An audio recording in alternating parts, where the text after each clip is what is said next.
But I won't be. No, we're on. It's 1 minute, your finger. 1 minute, So I have to just have my. and I won't call anything to order until you say green light alpha. Green light alpha. Yep, that means we got in total, we're ready to go. Red light, green light. Red light's bad, red light, everything's a broken arrow, we just leave. What if it's amber? Amber, we all freeze. Yellow means speed up, right? In a traffic situation.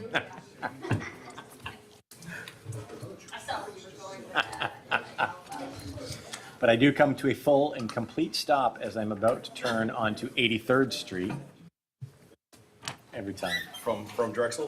From, not Loomis, from Imperial. From Imperial, as I'm making a left turn to the intersection of Drexel. Full and complete stop every time. Courtney Day? I believe you. Good evening. I know. have I've a seen it. full I've seen it rockin' with house. the bus coming up to your house.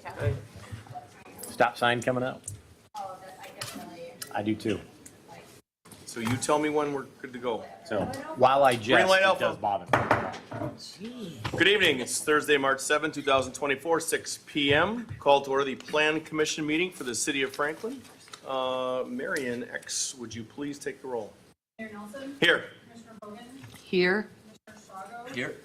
Commissioner Haley. Here. City Engineer, Deputy City Engineer Tyler Beinlich. Here.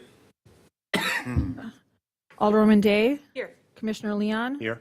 I am Planner X. Planner Fuchs is also present, and City Administrator Kelly Hirsch. Excellent. Please rise for the pledge. I pledge allegiance to the flag of the United States of America and to the republic for which it stands, one nation, under God, indivisible, with liberty and justice for all.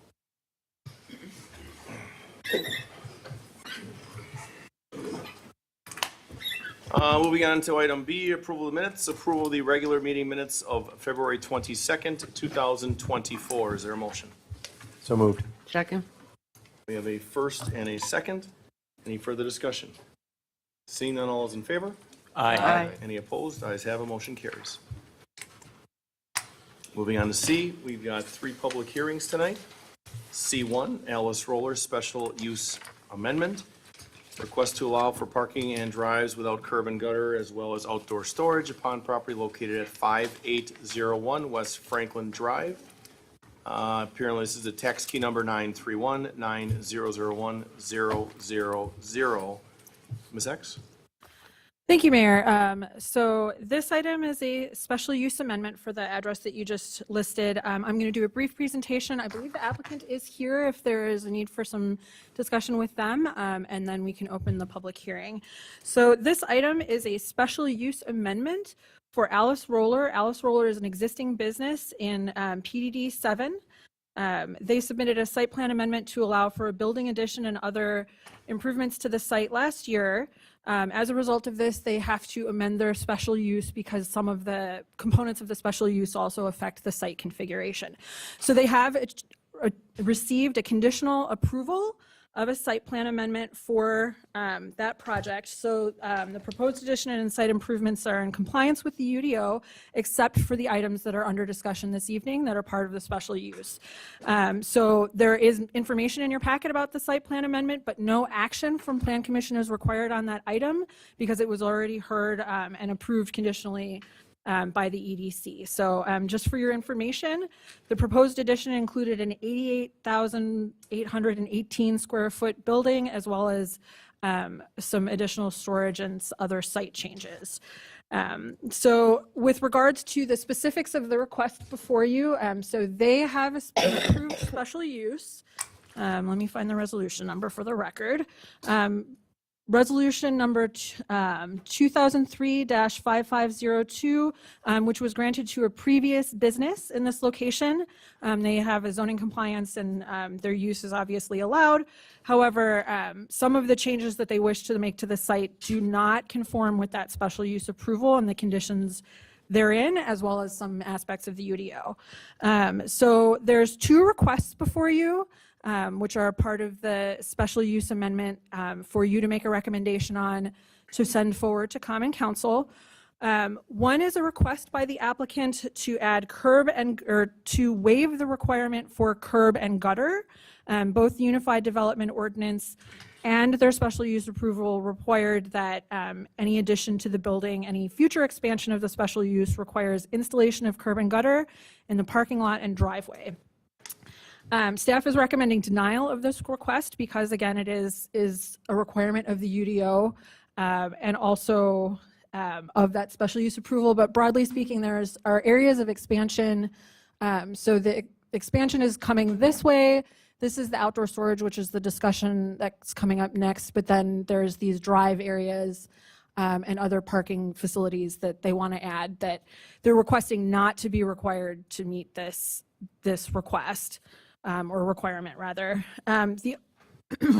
This provision may be waived by Plan Commission in areas where there is a predominance or without a predominance of curb and gutter. And so there is curb and gutter in the surrounding developments. On 60th Street there is not, but nearby there is. So again, staff is recommending denial of this request. They are also requesting a change to their special use in the form of asking to have outdoor storage with screening. So there's an outdoor storage area that currently exists. This is not compliant with their approval, and so they would have to remove it if this request is not granted.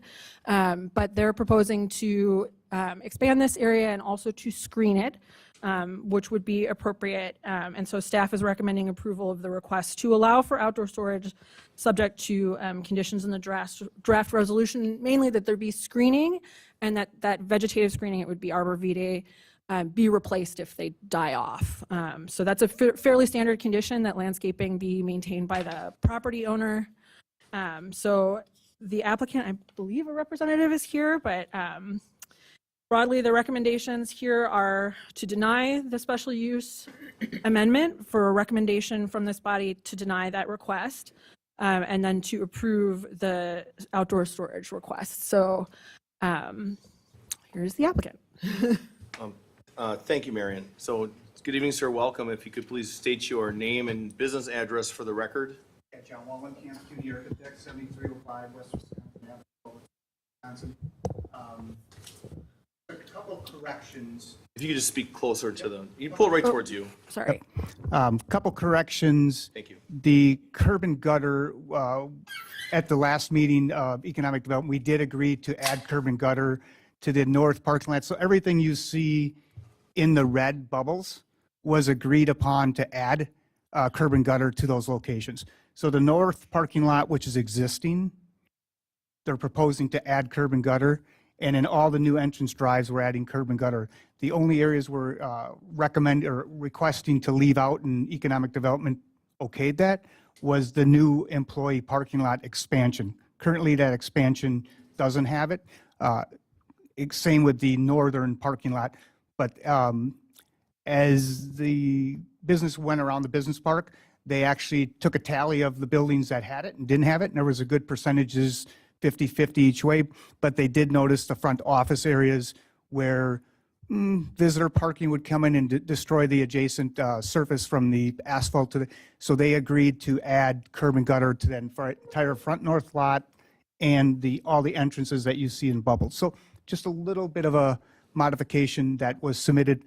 This document was what was submitted after that meeting, so everybody was under the understanding of what was approved at that meeting. The recommended screening is accurate as stated. Okay. And go ahead, Marion. I can open the public hearing if Please. you'd like. Well, right now, commissioners, if we want to have questions now or after the hearing.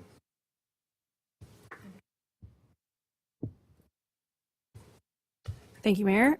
So this public hearing is being held on Thursday, March 7th, 2024 at 6:00 p.m. here in the Common Council Chambers at Franklin City Hall, 9229 West Loomis Road, Franklin, Wisconsin, 53132, regarding the request by Alice Roller LLC, 5801 West Franklin Drive, tax key number 93190010000, regarding a special use amendment of resolution number 2003-5502 to remove the requirement of curb and gutter installation and to allow for outdoor storage.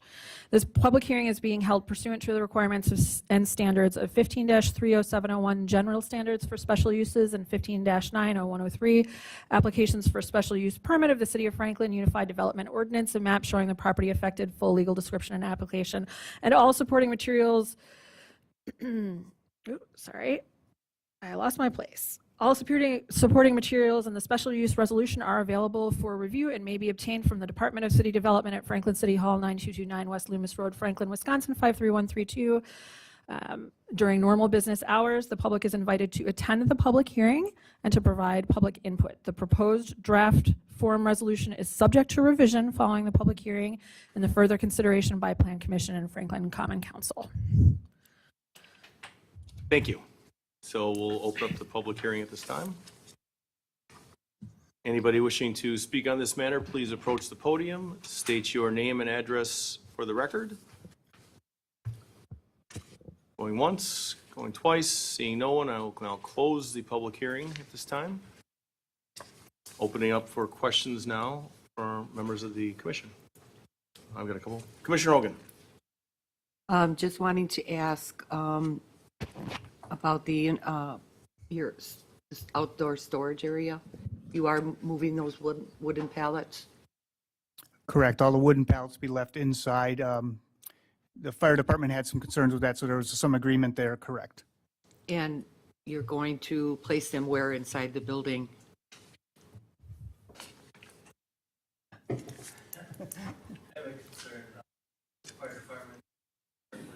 Hold on a minute.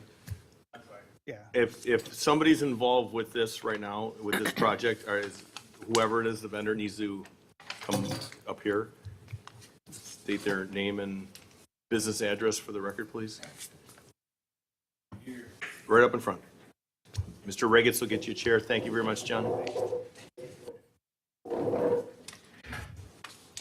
Hello, Matt Unger, 5801 Franklin Drive, Alice Roller employee, operations manager.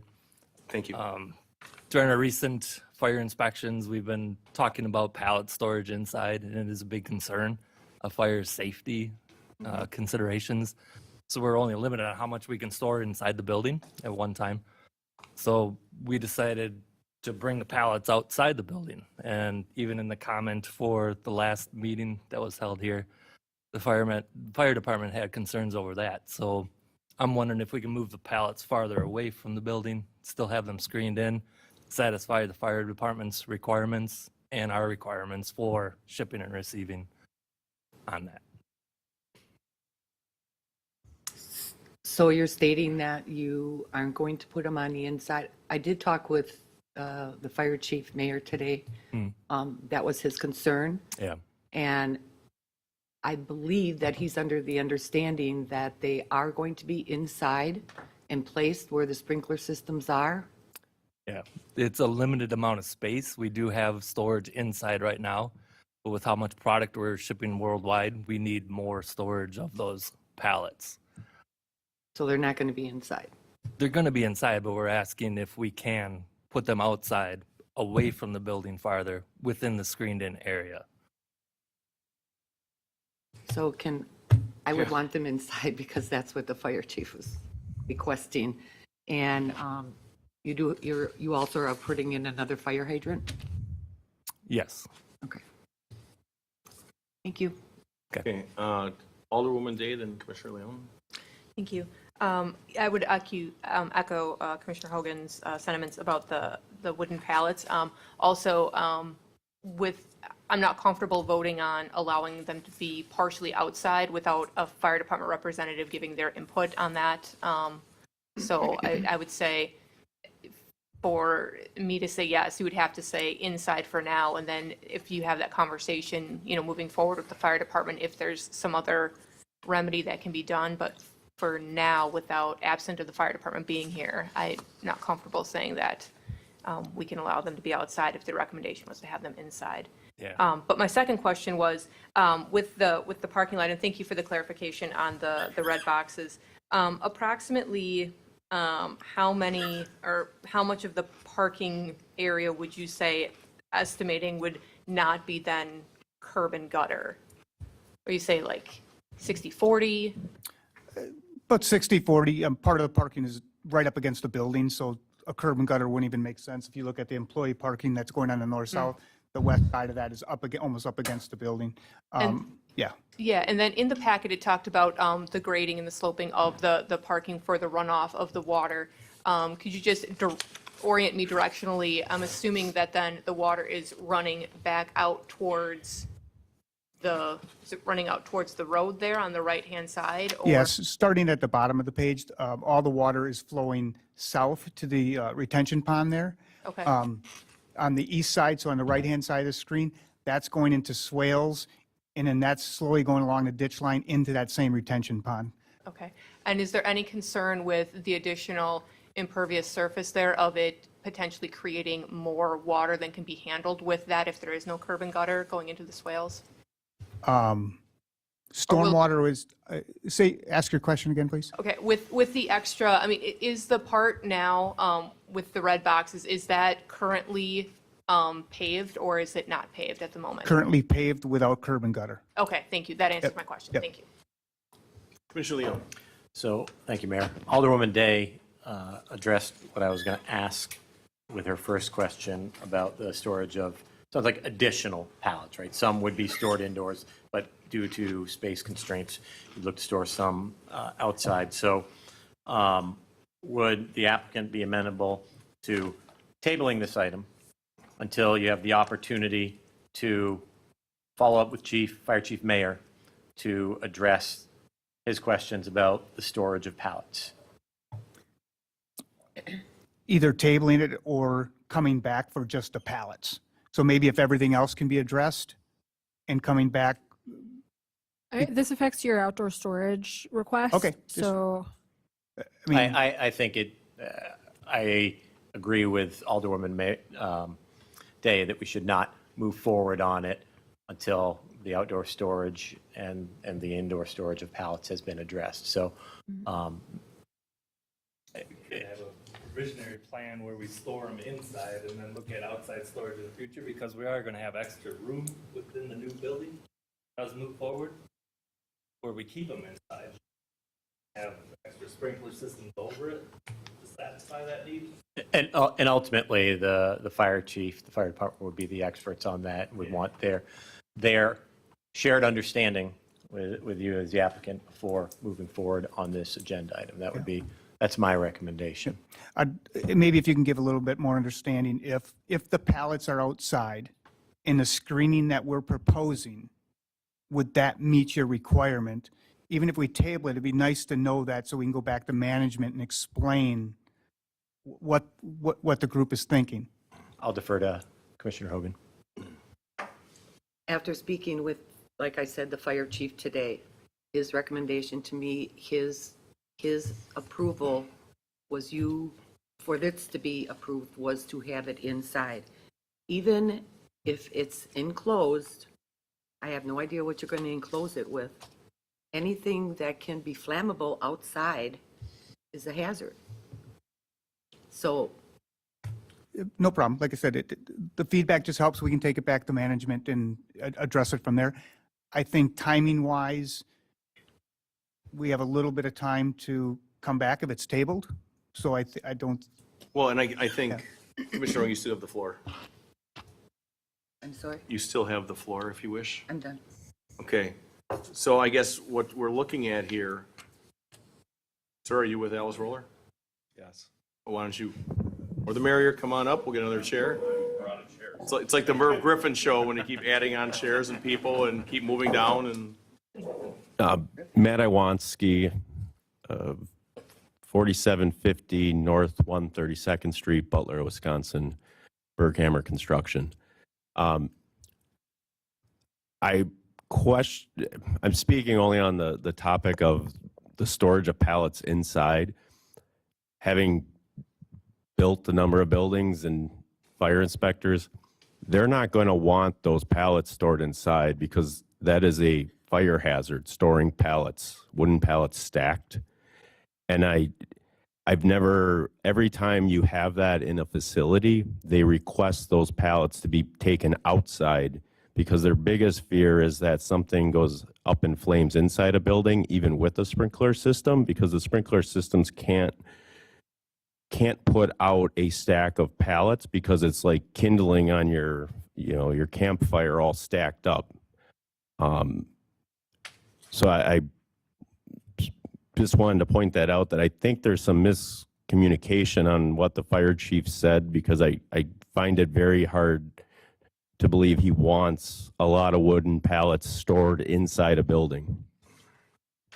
Well, I think I'd like to divert, or actually right now, bring in Marion X. I'm going to slowly give a softball to her to prepare her for my questions as I'm talking, so she's with me right now. So I guess my question is too, is I've never seen I see pallets outside. Outside is safer, outside makes more sense. I don't know why anybody wants some pallets inside. Is that going to be like a misquote? But if we do have to table this, short change table this until we can get a crystal clear answer from the fire department in writing as far as where they want with this. To me, that's, because I don't want to belabor, I don't want to drag anything on. I just want clarification for that one point, and I think we may be able to get everything else done on this. So, Commissioner Leon? I thought you were deferring to Ms. X on that one. Well, you had a hand up, so. Oh, no, I'm waiting to hear the Okay, comment Marion, about the fire chief. any thought, can we move forward with that, with everything but the pallet part of it, or is this gonna come back all together as one package? So the pallet question is, it affects the outdoor storage component. So the site plan for this is already conditionally approved with that outdoor storage area. And then the fire department conditions, that's not part of the discussion under the special use amendment at this time. So it's related in the sense that like, where are you going to keep the pallets? Right. Do you have the outdoor storage? Yes or no? If the commission isn't comfortable taking a decision on this because of the pallet issue, it directly relates to the outdoor storage. So that item should be tabled. You could take a decision on the curb and gutter item, but the whole special use amendment should go to common council together. So I would recommend tabling. Yeah, I think so too. So is there a motion to table for one meeting? So move. Second. We have a first and a second. No further discussion, all those in favor? Aye. Any opposed? Ayes have it. Motion carries. It's tabled for one meeting. Okay, and by that time, we should have everything. Question to staff, if I may. Go ahead. Should we retain this packet, or are we going to get an amended packet? Because we're going to get comments from the fire department. Please retain the packet, and then we'll follow up if there's additional materials. Thank you. Yep. Thank you, ma'am. Madam Director of Administration. Would you please state the date for the next meeting for those that don't know? It is March 21st at 6 p.m. March 21st, 6 p.m. right here. Okay, gentlemen, thank you. We'll see you then. Thank you. Now we'll do this second part, number 2, Kensington Way Natural Resource Feature Special Exception, NRSC application by Greg Marceau, applicant and property owner, for the purpose of allowing for grading and fill of wetland setback and wetland buffer upon property located at 7570 South Kensington Way, tax key number 794-0064-000, Ms. X. Thank you, Mayor.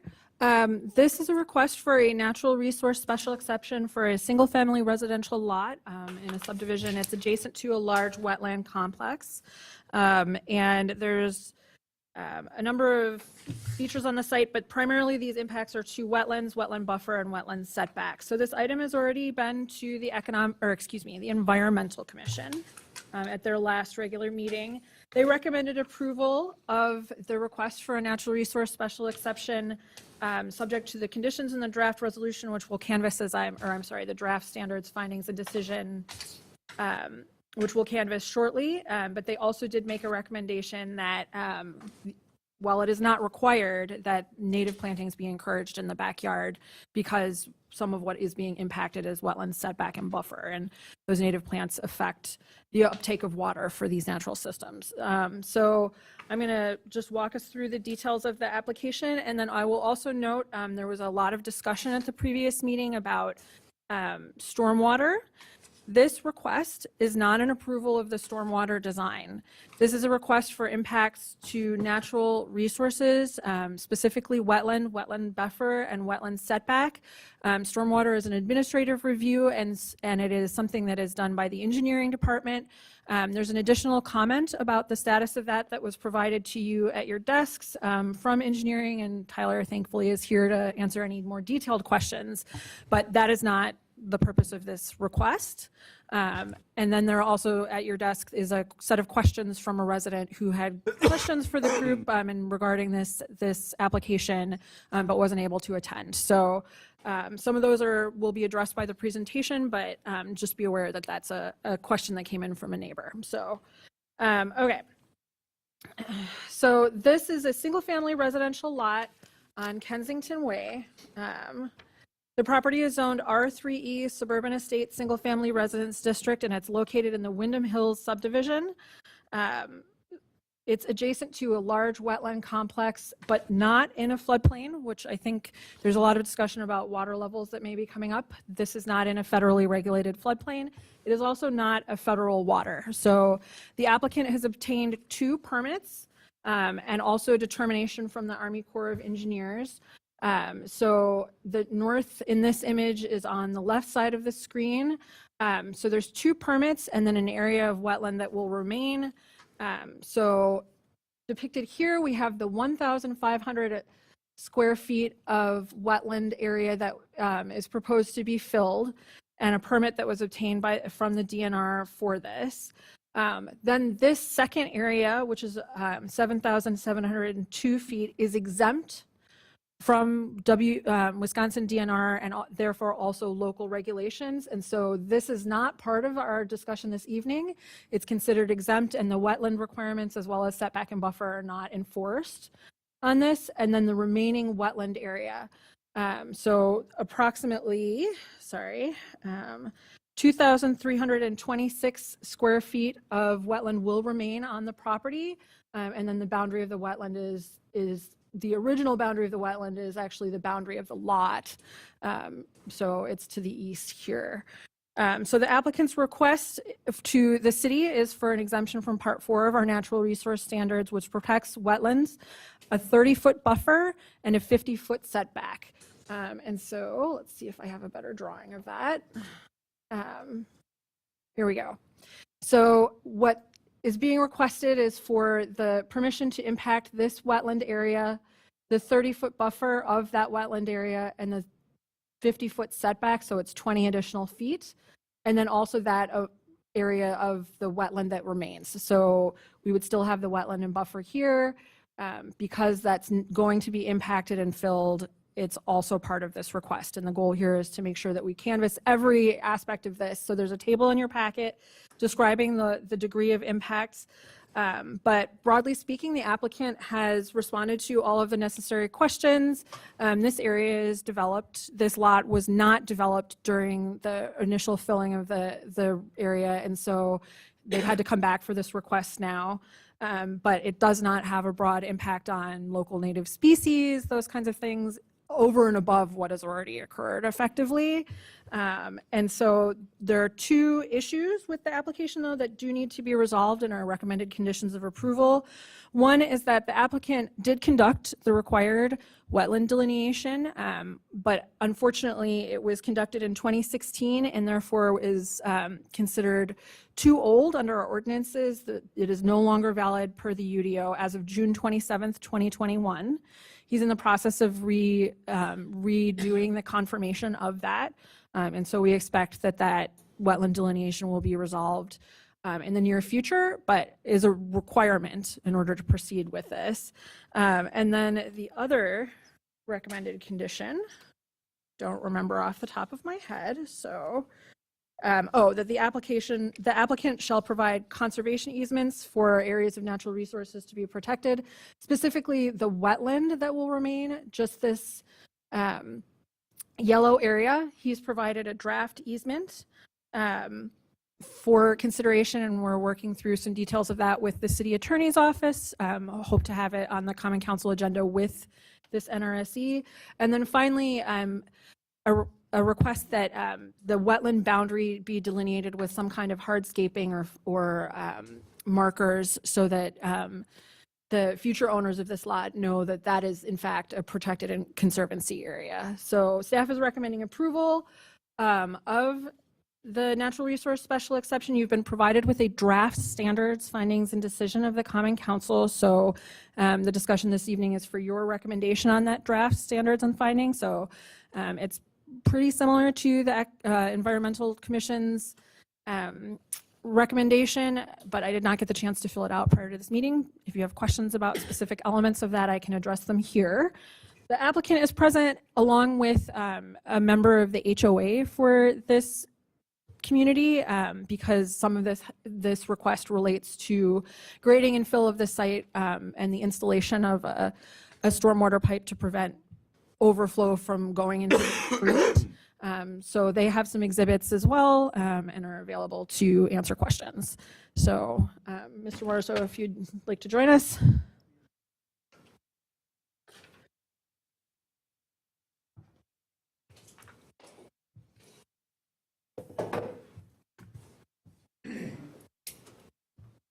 Good evening.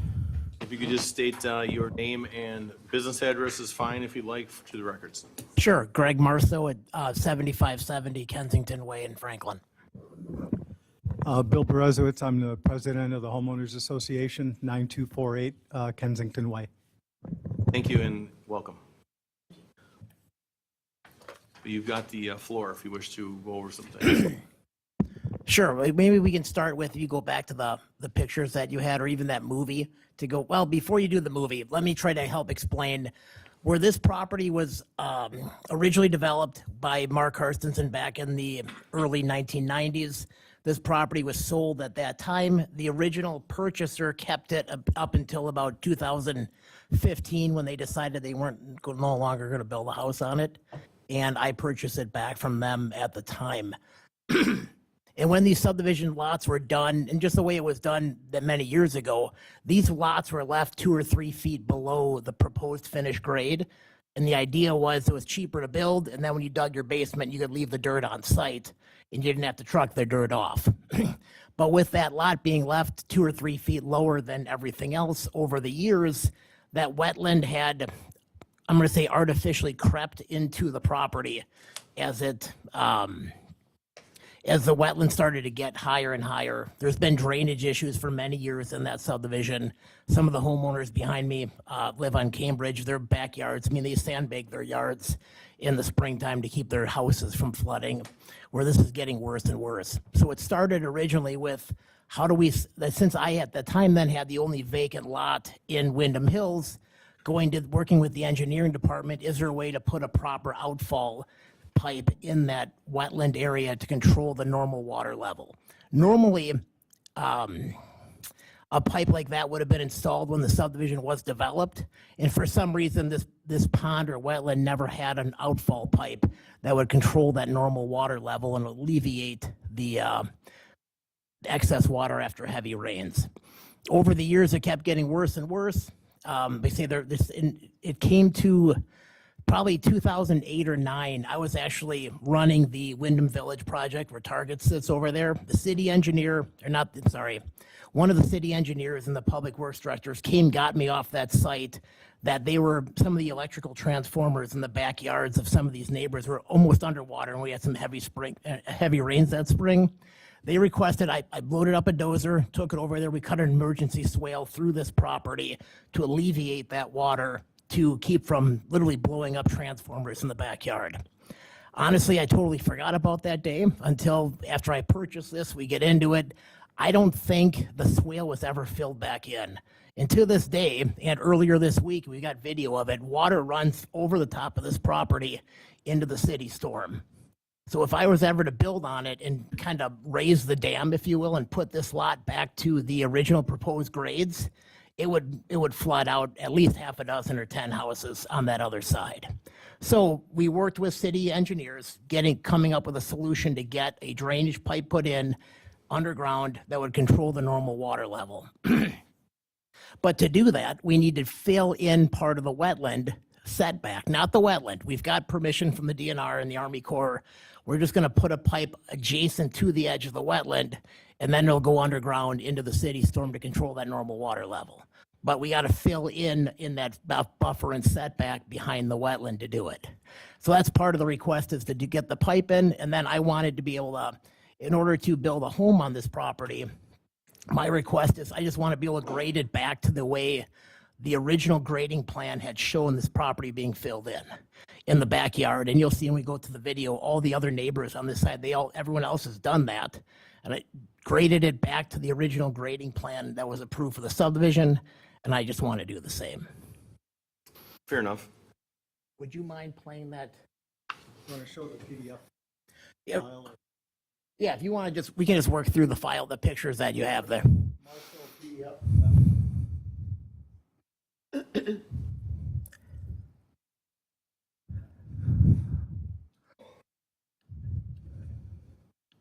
Hopefully this works. No guarantees. Computer. So these pictures were taken, as you can see, just recently, and you can see where that swale it still exists, and it's basically controlling the normal water level of that wetland right through this property. So these first two pictures were from about 2 weeks after the large snowfall that we had earlier. So that's the first, if you'd flip to page 2. That's at the same time frame, just showing where the curb is and where the drainage is. Now, if you go to page 3, I took these pictures on Tuesday, the day after we had 1.2 inches of rain. You can see how much water there is here, again, going over the property. And then the following 2 pages are just other views of the same day. And if you look at that photo, look at the house to the left, which is to the north. Look how high their yard is. And that's the proposed grades that the subdivision was designed to. And they did the same with this one. That was left low. We built the house. When you dug the basement, you filled in the yard. So you can see on that one, they're 2 or 3 feet higher to the north, and the house immediately to the south has done the same thing in their yard as well. We've got a movie clip as well, but I don't know if you need to view that. Is this sufficient, or would you like to see the movie? I think we're good, unless somebody All right. wants to really see the movie. All you do is It see is, the water. as the counselor just said, it is Thursday night. True. So I think we're good to move this forward. So what else do you have before we go into the hearing? Just any questions you guys may have, or do you want to hear from? We'll do the, I'll show Oh, one more. Would please. you pull up the Berezowitz PDF? So I represent the 73 homeowners in the subdivision, 18 around the wetland. You can see highlighted in yellow, that's where my home is. On the right, this is again after the storms that we had. One of those is the cable box, the other is an AT&T box leaning over. They've told me that it's not dangerous until you get within a foot of the top, because the electronics are on the top of these boxes. But the water level does come up a good 18 inches higher than what this picture shows at times in the spring when we get the rains. The next page, please. This is a picture of one of the step-down transformers. That's in my backyard. You can see that doesn't look right. And neither does We Energies doesn't think it's right. In fact, they're coming in the spring to replace 2 step-down transformers. They're moving them 20 feet further up the property line away from the wetland, and then retrenching all of the cabling because this gets partially covered with water. It is the exact reason that back in 2008 or 9, Greg was asked to come and dig that trench, because these things were on the verge of exploding. thank you, sir. So what we'll do now is Marion, if you want to take over, do the hearing notice, and we'll do questions at the end.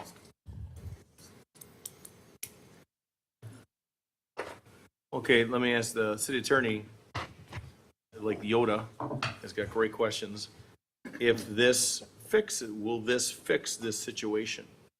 will this address the water with the things that you want to change? And if Yes. it's not exactly what you wanted, Mr. Counselor, I would then encourage you to ask the question directly.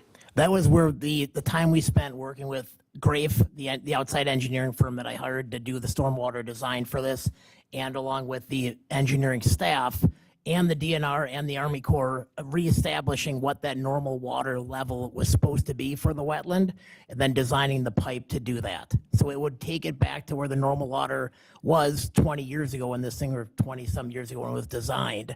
And then it would give it a 12-inch concrete pipe to overflow that water.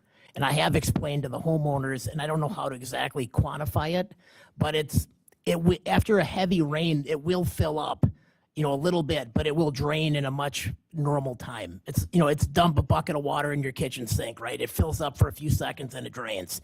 It doesn't take months to drain or not drain at all the way it is right now. Please. Just to give a little portion of the history, the reason we're so adamantly supporting this is because I have had construction company out to look at the original drain pipe. I won't use the language that that person told me about that pipe. It's a corrugated 6-inch pipe. Greg has stated in previous meetings that it's like trying to drain through a straw.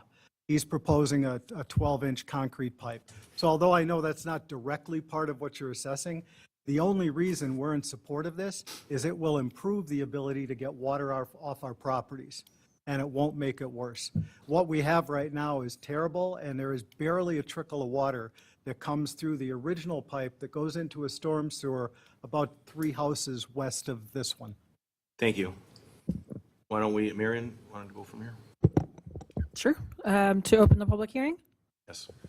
Okay. This is a notice of public hearing for the City of Franklin. Notice of public hearing for Thursday, March 7th, 2024 at 6:00 p.m. in the Common Council Chambers at Franklin City Hall, 9229 West Loomis Road, Franklin, Wisconsin, 53132, regarding an application by Greg Marceau for a property located at 7570 South Kensington Way, zoned R3E Suburban Estates Single Family Residence District and C1 Conservancy District, tax key number 794006400.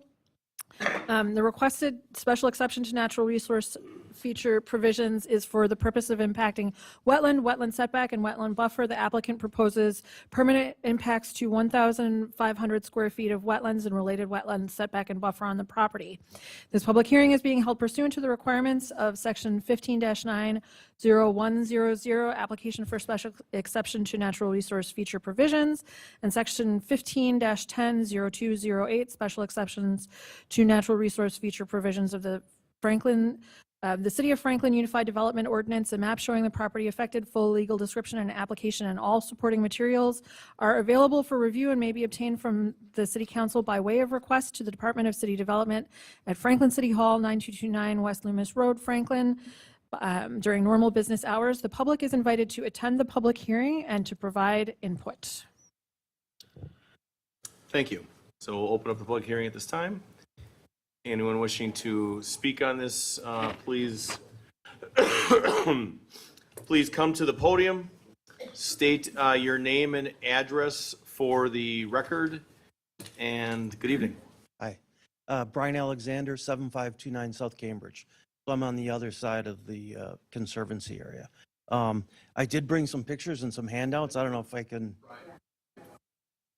I don't know. It is on. Is the Hello? light on? I just got to get closer to it. Is it okay if I hand out some pictures of kind of a little historical and where we are today? If you want to do it quickly, sure. I think we're all pretty much sold on this stuff, but absolutely. Okay. I mean, I think you're going to wow us with anything else. No. So basically, You never know. So basically, my yard is underwater right now.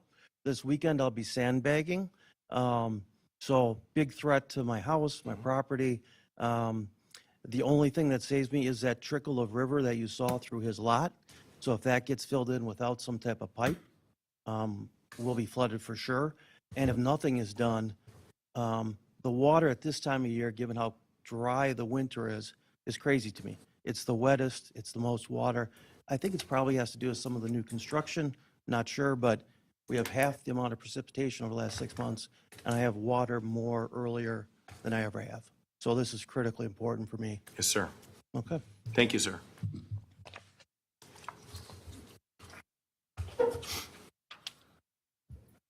Good Do evening. you have the Kwasinski photograph you could pull up? My name is Brett Law. I'm at 7517 South Cambridge. So I would live right next to Brian. So I've got a little pointer here. So what we're looking at here is this particular house. Brought your own pointer? I did, just for this purpose. Nice. I live right here. The gentleman that I'm representing tonight, right here in the yellow, is in Florida, not here this evening. So given I live just a few houses down, again, right next to Brian, who just spoke, you can see his backyard is underwater. Now, the lot that we're talking about here, Mr. Marceau, is here. So when Brian talks about water backing up, we're all over in this corridor here, and Pete Sobik's going to talk next. Pete lives in the house just next to me. This house, when it was built, obviously, I know that Dan bought this house a couple of years ago. The original builders were Rupert and Lynn Coetzee. They had a dog named Buck. I remember when they put this fence in, I don't think they installed it in 2 feet of water. So again, I'm just here tonight. I live here. I'm representing Dan. This is just two lots down from me. And so I think this is just it's a very good picture of what we're dealing with to just parallel what Brian had just spoke to you about earlier. And I'll turn it over to Pete. So thank you. Thank you. Oh, yeah, that's all I could, that's all I could focus on was that It's what pointer. I grabbed before I left work. So yeah. Marion, it'd be Sobek. The next file, Sobek. Good evening, sir. Mr. Sobek? Yes, Pete Sobek, I'm going to move this up, 7505 South Cambridge. 22-year resident of that residence. We were the original owners and builders with Mark Karstensen. I should say we didn't build it, but Greg Marceau basically built it with his bare hands, right, Greg? We were affectionately always referred to as the last house on the left because South Cambridge did not go through. It was a dead end. So we hosted about 20 vehicles a day, some of which were heavy construction vehicles, fire engines, ambulances, service vans, you name it. So I only bring that up because that was an inconvenience and an annoyance. This issue is catastrophic. It's a way different thing. In the 22 years we've been there, we haven't asked the city for a thing, and I'm pleading for that tonight. So that used to be our little fire pit area. This was taken last April. On the previous page. And then you can see, yeah, so that's recent, how it has encroached into our backyard. The other photo shows the complete saturation of our yard. The water literally has nowhere to go. I mean, when it rains, it just sits there. So sometime around July or August, we can actually step back there. As Brian said, this is 20 years ago is fine. But it is year by year by year, encroaching and invading and making it pretty much unlivable in the back. And I've heard things about that the sediment collects on the bottom and, things like that naturally cause the water to rise. So getting that pipe put in is going to immediately lower that water level and render our homes useful again. By the way, Mayor, you may have remembered 20 years ago when I asked for a cul-de-sac on the turnaround area. 20 years ago, I was not part of the council. I was living large in the Fire and Police Commission, making fun of the idiots that sat up here and did his job. No, 20 years, that wasn't me. I was living, Okay. It was a whole different, wonderful. But I want you to know, Parks Commissioner, I was feeling good about every time I walked into City Hall and people liked me and anyway. I did get the Merv Douglas reference, so I want you to know that. Thank you. Thank you, sir. The last comment I'd make is we all understand that the conditions in the wetland have changed. There's more growth in it. I've heard stories from original homeowners that they used to take a rowboat out there. Now that's obviously not there. Things have grown and changed. Sediment has creeped in. So the capacity of it, we know, has decreased, and there's no real way to understand how much. So the water level is going to come up. All we want to make sure of is that when that water level is high, there's some way to get it out of there and do it quickly. Anyone else wishing to speak? If not, I'm going to close it. Oh, come on up, ma'am. Get some tough acts to follow. Well, you're going to hear a little bit of a different homeowner's perspective from me. Could you state your name? My name is Jean Octor, Thank and you. I live at 9455 West St. Michael's Court. And if you were to go back to the lot view that was the first one, not the one that's highlighting this, but where you show, the first one we saw at the beginning of your presentation. Okay, so I don't have a pointer, but if you were to take an imaginary pointer from the center of the lot in question and draw a straight line to that property that is at the end of that cul-de-sac. I'm technically in Monastery Lake subdivision, but my property abuts Wyndham Hills property. And so the house behind my house across the street from the property in question. What has happened? I'm actually much lower. There is a steep hill in my backyard. So the properties in Wyndham Hills are higher than mine, and it slopes down. And so I too have lived in the subdivision for 22 years, and I have water problems. When we have rain events, I have water that encroaches my patio. And so I'm quite concerned about that. And any idea of diverting that water through pipes down in the direction of my property could be, in fact, helping the property in question. It could be helping the folks who live in Cambridge, but I'm wondering whether or not it's going to create a very big problem for me where I live. Now, when Groff came out to do the survey, they were looking at a swell between my yard and my neighbor's yard. And in the property behind us, the Wyndham Hills property, they have a beehive drain. So it's a large drain area and it's a beehive. So my concern about the whole project is that we might just be relocating the water problems from one subdivision to another, and specifically to my property. And I have concerns. I would hope that in whatever decision is made, that the whole community is taken into consideration. That is what I came to share tonight. Thank you, ma'am. I don't want someone else's water problem to suddenly Agreed. start flooding my basement. 100% agree, ma'am. Okay, thank you very much. Thank you. Anyone else wishing to speak? Going once, twice. Close the hearing and open up to the floor for discussion and questions, comments. Mr. Leone. Thank you, Mayor.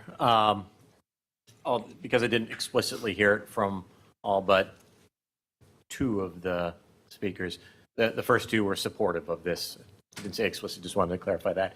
And I do believe that the presentation by the applicant as well as the HOA president addressed the questions that I did read from Ms. Clement, who I think, I don't know if her address is on here. I can speak to that. Yeah, but it- My but next door neighbor, ultimate- I spoke with them. Yeah, ultimately, I think during the presentation, you basically said that this will improve the conditions, and that's what their questions are. But for the last speaker's questions, if I could get, I don't know if the assistant city engineer would speak to it, or if the applicant can, but I think it's probably easily answered, what the last speaker had, so I'm looking for an answer to that question. Tyler, do you want it or you want me to? Sure, I can take Sir, it. the hearing's been closed. I'm sorry, because I can address her issue, because I'm, Well, sir, I'm sure you do, but the thing is,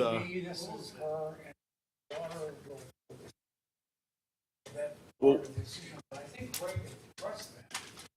Because well, Yep, and the, yeah, we're gonna try this with the city engineer and then Mr. Moore, so if we can't get it, but hey, you know, what the hell? So If you had a pointer, sir, you could have talked. part of our requirements, the engineering departments, when we were working with Grafe and Mr. Marso when they were proposing the storm sewer was, so they modeled everything for storms. So the storm sewer actually goes, it cuts through St. Michael's Court, and then it goes up north and it eventually goes into Monastery Lake. But our requirement was they had to model it and set the pipe at an elevation that, as Mr. Marshall stated, the wetland's still going to fill up a little bit before that pipe's going to flow, but that will allow the rest of the storm sewer system to clear out a peak flow so that there's no overcharging of the storm sewer. So that was our concern in the beginning too. The report by Grafe, I don't think it's included in the packet, but their stormwater design for that addressed it, at least on our end. So we don't have any concerns of that. So you think that this will eventually drain into Monastery Lake? It does connect that way naturally eventually, yes. Okay. And Marshall? I can just add to the neighbors' concern. When I first brought this to the city, they were aware of the drainage issues that some of the neighbors to the west had, and that was the first thing they brought up. We can't allow you to fix your problem and cause a problem downstream. And that was part of, we as-built the sewer from, and the whole drainage area from this property all the way to Monastery Lake and modeled where it was going to go to make sure that we weren't going to cause another issue for somebody else. And I think that's, Mr. Leon still has the floor, then I'll comment after. So simply put, this will not make the water worse to the one neighbor's concern in the other subdivision. Agreed? Thank you. Anyone else before I go? I just wanted to say I went past there and the water is still there. Very good. Okay, at this time, is there any sort of motion to read on this? A motion to recommend approval of the Greg Marso Natural Resource Features Special Exception pursuant to the standards, findings, and decision recommended by the Plan Commission and Common Council consideration of the Environmental Commission recommendation. So moved. Second. We have a first and a second by Commissioner Hogan. All those in favor? Aye. Any opposed? Ayes have it. Motion carries. Thank you very much. Well done. And that was our big concern that the young lady is taken care of as well. So I feel confident. Thank you.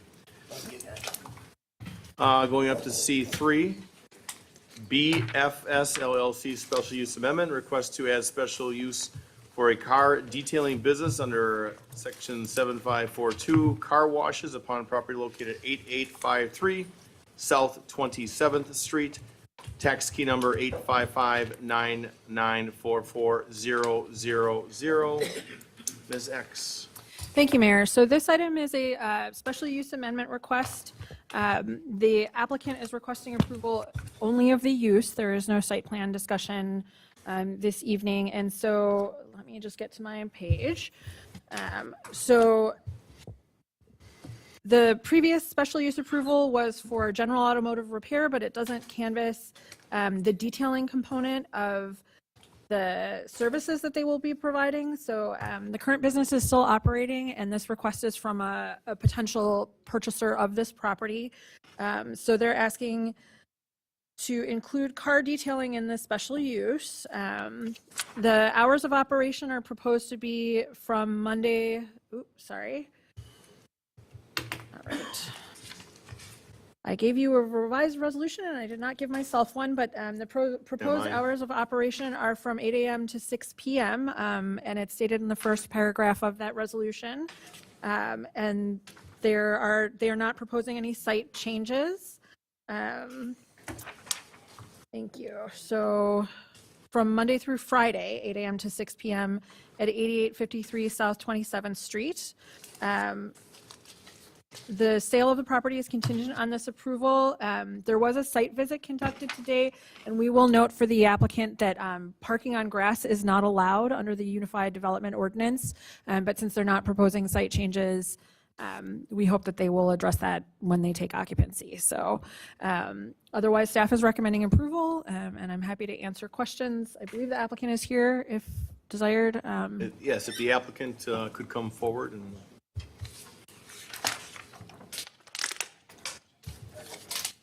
A little nervous. No problem. Good evening and welcome. I think there's one more chair there. And please just state your name and business address is fine for the record. Nelson Blas, 8853 South 27th Street, Franklin, Wisconsin. Great. Did you want anything more to add, or does he have anything? I do not. If you'd like to just describe the business that you're proposing to bring in, and then answer any questions the commission might have. So. I'm pretty much going to be doing the same services that are going on there, auto repair / I would just like to be able to detail cars out of there as well, vacuuming, wiping dashes, and washing them at times. I do wholesale for dealerships, so it's really small. It's nothing big. No, that's fine. Right? That's a good thing. And wash them. Okay. Shall I read the? Please. A notice of public hearing for Thursday, March 7th, 2024 at 6:00 p.m. in the Common Council Chambers at Franklin City Hall, 9229 West Loomis Road, Franklin, Wisconsin 53132, for a proposal by BFS LLC for property located at 8853 South 27th Street, tax key number 855-994400. The proposal is for a special use amendment to allow for a car detailing business, SIC code 7542. A previous special use permit was granted for general automotive repair shop, SIC code 7538 in 1978. This public hearing is being held pursuant to the requirements and standards of 15-30701 general standards for special uses and 15-90103 applications for special use permit of the City of Franklin Unified Development Ordinance, a map showing the property affected, full legal description, application, and all supporting materials, and the special use resolution are available for review and may be obtained from the Department of City Development at Franklin City Hall, 9229 West Loomis Road, etc. during normal business hours. The public is invited to attend the public hearing and to provide input. The proposed draft form resolution is subject to revision following the public hearing and the further consideration by the Plan Commission and the City of Franklin Common Council. Thank you very much for reading that notice. We'll now open the public hearing. Anybody wishing to speak on this item, please come forward to the podium. State your name and address for the record. Going once, twice. Hearing is now closed. We'll now open up for questions from members of the commission. Mr. Haley. Thank you. The resolution, section number 3, the first line, ends in the words "and the sports training facility." I don't know what that means. I think it's a leftover. What does that mean? I don't know. I caught that. I was like, well, I mean, detailing can be a sport. I bet. I've lost a lot of weight in this, but I mean, I caught that as well. You saw my ex-wife's card, I'm sure is. You're on, I'm sorry, the second page, section 3, first line,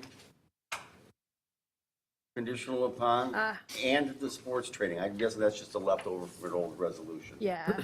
But let's get the We will revise right. that. Excellent. That's it. Thank you. Mr. City Attorney.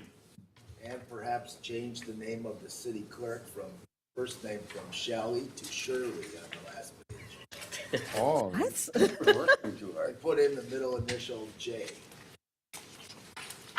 okay. No. Good idea. Anyone else for discussion on this? Seeing no further discussion, is there a motion, please, Ms. X? Maybe. Motion to recommend approval of a resolution imposing conditions and restrictions for the approval of a special use amendment for a car detailing business use upon property located at 8853 South 27th Street, BFS LLC applicant. So moved. Second. We have a first and a second by Mr. Shago. All those in favor? Aye. Any opposed? Ayes have it, motion carries. Thank you very much, sir. Congratulations. That's it? That is all. That's it. Go get it. So, Card. sir, Polish. So do I have to come back anymore? Am I good? planning will follow up with you after the meeting. We will. Okay. All right. Hey, guys, have a good night. Thank you. Good luck. Thank you. Well done. Moving on to D as in David. What's that? You helped me a bunch of stuff years ago. Remember or no? Last name, last name again? Bushnick. What was it about? My car lot on 27th Street. Tried to help, Let me put it this way, you were a very good city attorney, let's put it that way. okay? always try to So, help thank you. everybody for that. Hey, we got some good news. Still is. Thank you. Right now, the bloggers at home are just dying. They just want negative. All right, D. David, Business Matters. Franklin Public School District Site Plan Amendment. Request for approval of a site plan amendment for the building addition, parking lot, landscaping, lighting, soccer fields, playground, detached storage building, and stormwater management facilities upon property located at 8225, 8255, 8429, 8459 West Forest Hill Avenue, tax key code 838-9978-001. Good evening and welcome. Howdy, how are you tonight? We're well. If you could please state your name and business address for the record, please, when you're speaking. Yep, Andy Cromie, Assistant Superintendent of Business and Operations, 8255 West Forest Hill Avenue, Franklin. Devin Cack, 209 South Water Street, Milwaukee, Wisconsin. I'm architect and partner at PRA. Thank you very much, gentlemen. Good evening. Who's steering this? Mr. Fuchs. So I'm sure the commission recalls this was before you at the February 8th Plan Commission meeting. I'll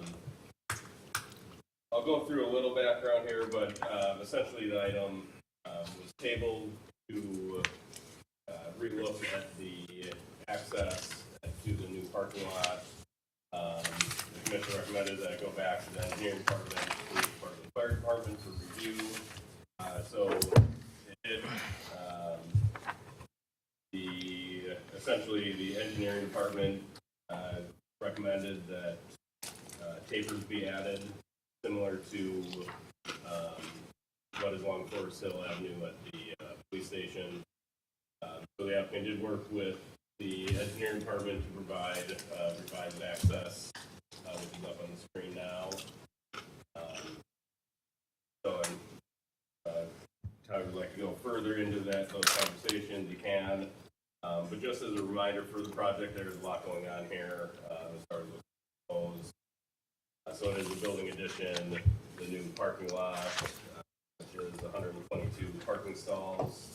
There's multiple soccer fields, a chain link fence, an aluminum fencing, a new playground area, another storage building, and some walkways around the soccer fields. Staff did recommend that the alternative bids shown in the plans could be approved and left up to the applicant once they get their bids in to decide that with staff approval, assuming they're consistent with what's in the plan. Staff did suggest the 6-foot vinyl chain link fence with slats be replaced with the aluminum fencing, similar to what's around the playground. There is a condition for the conservation easement. There was changes in wetland areas from a previous delineation of the site. So that conservation easement needs to be revised, essentially updated. So that'll be a review and approval by the Common Council. And then staff did have some suggestions too around the storage building being where it's located, trying to push that back so it's not right off the street. And then a change to building materials. It's primarily a metal building, I believe. And then finally, we would just have the typical engineering recommendation for final review and approval of the grading, erosion control, stormwater management plans. But other than that, like I said, the applicant did have a revised plans with longer tapers off Forest Hill Avenue, and they also provided timeframes of uses for, that would be within the building, and potential customers or clients that you would have coming to the building, so you get an idea of those traffic demands. Thank you. Questions from the commission at this time? Mr. Leone? Thank you, Mayor. And thank you, Assistant Superintendent Cromie, for coming. And thank you. I think you probably both know where I'm going with that. But before I do that, I do see members of the public who are here at the last meeting. And I guess, is there anyone who would want to speak on this matter tonight? Because if so, then I move to suspend the rules to allow for the members of the public to speak at this meeting, and I'll have some comments afterwards, and I think you probably know where I'm going to go. But I make the motion that we suspend the rules to allow members of the public to speak on this matter. I'll second that. We have a first and a second to suspend the rules. All those in favor? Aye. Any opposed? Ayes have it, motion carries. Rules are now suspended. If somebody wishes to speak on this, please come forward to the podium, state your name and address for the record, and you are free to speak. Good evening and welcome. Hi, Andy. Hello, my name is Debbie Babula. I live at 8282 South Four Oaks Drive, very near the property that's being worked on. I was under the understanding that most of the plan was going to be accepted except for the change in the tapering. I had not heard anything about the fence being changed, and we have some concerns about that. When this went through zoning discussions back in 2019, we were led to believe that 3 issues would be taken care of. One of them is that the noise level in that neighborhood wouldn't be impacted too much because that's a very quiet residential neighborhood. The second one had to do with the lighting, especially since the houses across the street are so close. And the third one was traffic along Forest Hill. Those were the 3 issues we were led to believe would be resolved. I guess I'm a little worried if the fencing now is changing from the slatted fencing to the aluminum. I don't know what that means, if it's just open fencing, but my biggest worry is the noise level to the neighborhood, because initially we were also told that it would be 2 soccer fields kind of down a little bit, and now they have the soccer fields and the playground right against the road. So I was just wondering, those are my concerns, and I was wondering what drove the change in the fencing, or if the fencing issue is still open. I just don't understand that part. So that's my concern. Okay, Andy, would you like to respond to that in this venue, or? I mean, right now it's a comment period. They're making comment, but if we could address it, it would be great. Yeah, I'll address it. I was a little actually unclear that the fence had changed from the chain link with the slats with the mesh that will provide more for acoustics than just the open aluminum. I agree that the open aluminum would look better, but Sorry, so just so it's clear, there's not a change. It was a staff suggestion for a potential change. It's ultimately up to the Plan Commission what they would like. It was a suggestion based primarily on aesthetics outside of considering noise. There is landscaping there as well. But I think that's something the Plan Commission can consider which direction they would want to go to. So it's not a change, it's a suggestion that staff made. Yeah, I think we saw that suggestion, and during the neighborhood discussion, we kind of were hoping it wouldn't go that way, just because we're trying to keep the noise level down. So if we could take that into account, the neighborhood, especially since that was part of the zoning discussions back in 2019, we would really appreciate it. we have no issue with leaving the fence as you understand it. And actually, I was just looking at a message from another resident nearby property that said he would actually rather have the acoustic separation as well, and then was very happy that we were putting trees in front of it to Forest Hill, so that you're looking at trees and not the fence. Yes, and that was part of the neighborhood discussions. I want to thank the school board for talking to the neighbors. We had a number of discussions, and yes, that was part of the suggestion, so we appreciate that. Okay, thank you. Thank you, ma'am. Anyone else wishing to speak at this time? Good evening, sir. Just state your name and address, please. Scott Williams, live at 8424 West Forest Hill in Franklin, directly across from our front porch, looked into the Pesci's front porch. If you're familiar with Luxembourg Gardens when they were there. First off, I'd like to thank you for opening this subject.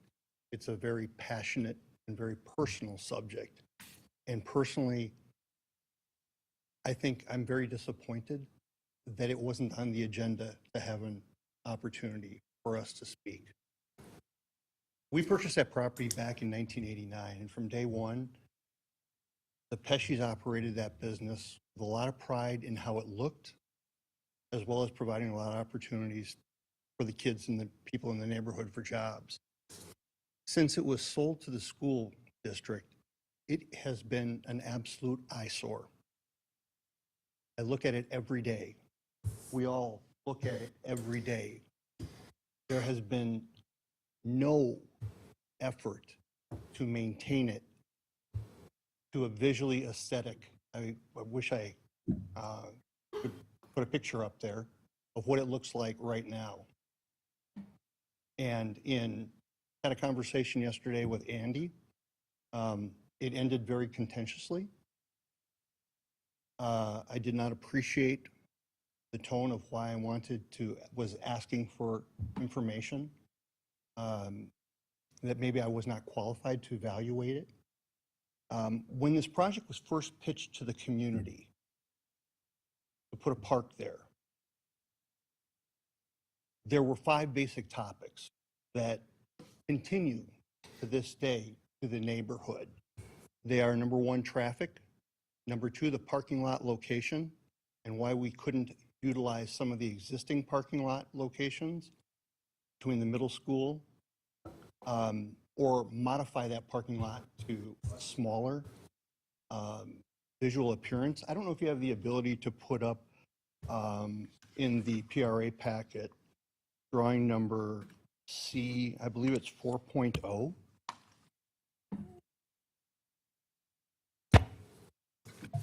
That's not the right one.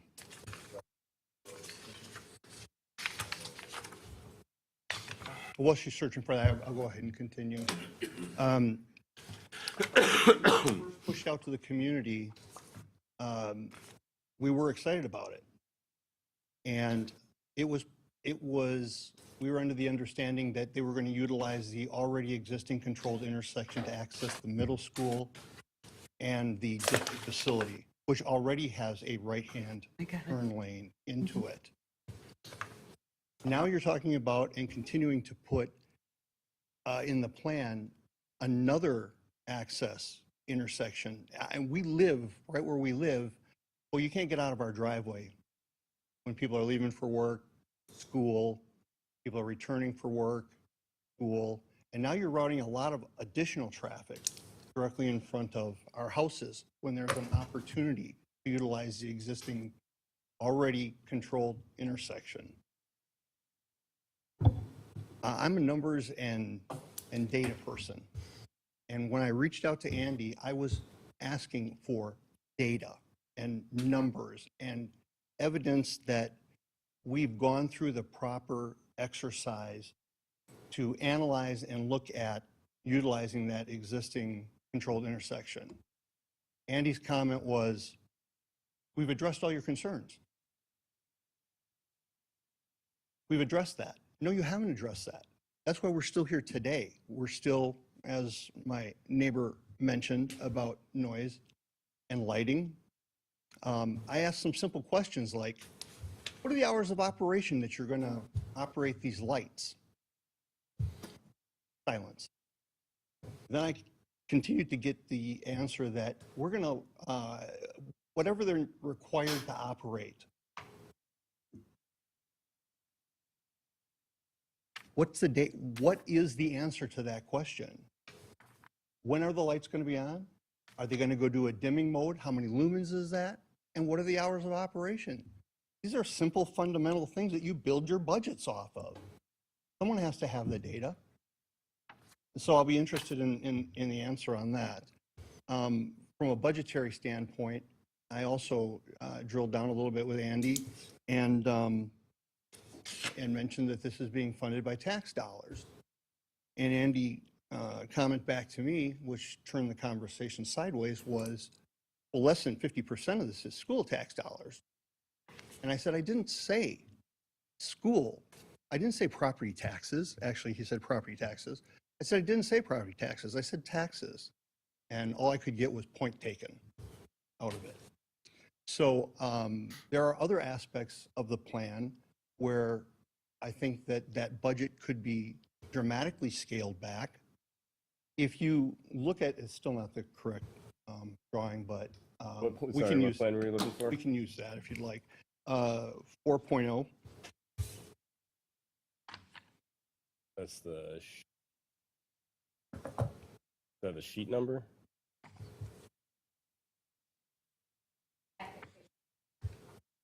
Well, I don't have Not that. sure It's what printed out. 4.0. I'm just giving you the drawing number. Is I the can- number in the lower right-hand corner? Is that the number you're sharing? Yeah, it's in the lower right-hand corner. I can't. That's the number I'm sharing. C 4.0. I don't think the sheet numbers, they look like they're cropped out of Yeah, that I don't know that PDF. you can see it. Yeah, I mean, that's- they're not shown on here. This So- work, I think it's, Well, there's, that'd be similar. continue to search for that drawing, and you'll see when he brings it up. In the words of my grandfather, you can put a prom dress and lipstick on a pig. At the end of the day, it's still a pig. And when this was originally pitched to the community and we supported it, it was not in the magnitude of what you're packing in this area that it is now. Literally everything, when you get to that drawing, you'll see that literally, visually, including that parking lot, which is not necessary.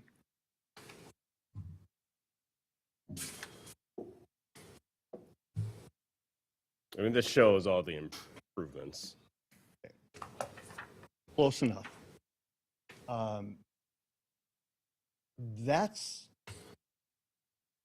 That does not speak park to me.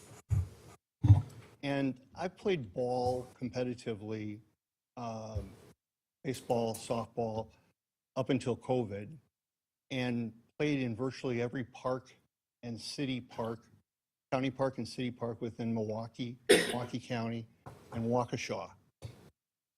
I don't know of a single park that has a parking lot parked right in that location, right next to the soccer fields, and very few of them have any lighting at all. And when I asked Andy, he said, well, we have to put it there. And I said, well, then I'd like to see the data that we've explored, some of the utility, if you're not going to use the existing parking lots to supplement this. I'd like to see the data that we looked and explored about special use permits on the wetland areas. There's not a whole lot that you would have to access for that. And as you well know, citizens, we have a very difficult time if we want to get a special use permit waiver and exemption on a wetland. However, government does not. And this is not driven by the homeowner. And that, again, as a homeowner to me, screams, we put 1,000 pounds of stuff in a 100-pound envelope.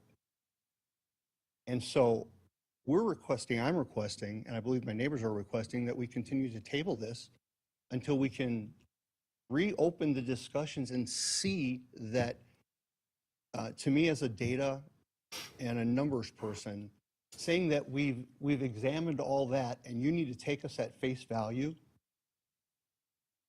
doesn't feel good. And it's a very personal and intimate subject matter. And when I spoke to Andy, and at the close of the conversation, I said, you can expect that you're probably not going to get a rousing support an ovation from us. And I received a call from Anna Lee, I believe, the superintendent this morning, trying to quiet the fire of this conversation. And I understand why. We can all say, at the end of the day, she's serving up in a politician role, as is Andy. And as a politician, I'd like to be heard. Two other thoughts that I want to implant in the forefront of your mind while you're thinking about the request to table this, and I think it will take more than a month in order to resolve these with the neighborhood and to show us that give us the confidence that you've gone through the proper exercises to look at special use exemptions for the wetlands. We don't need very much. The comment that Andy made, and I mentioned to him that I recorded the conversation.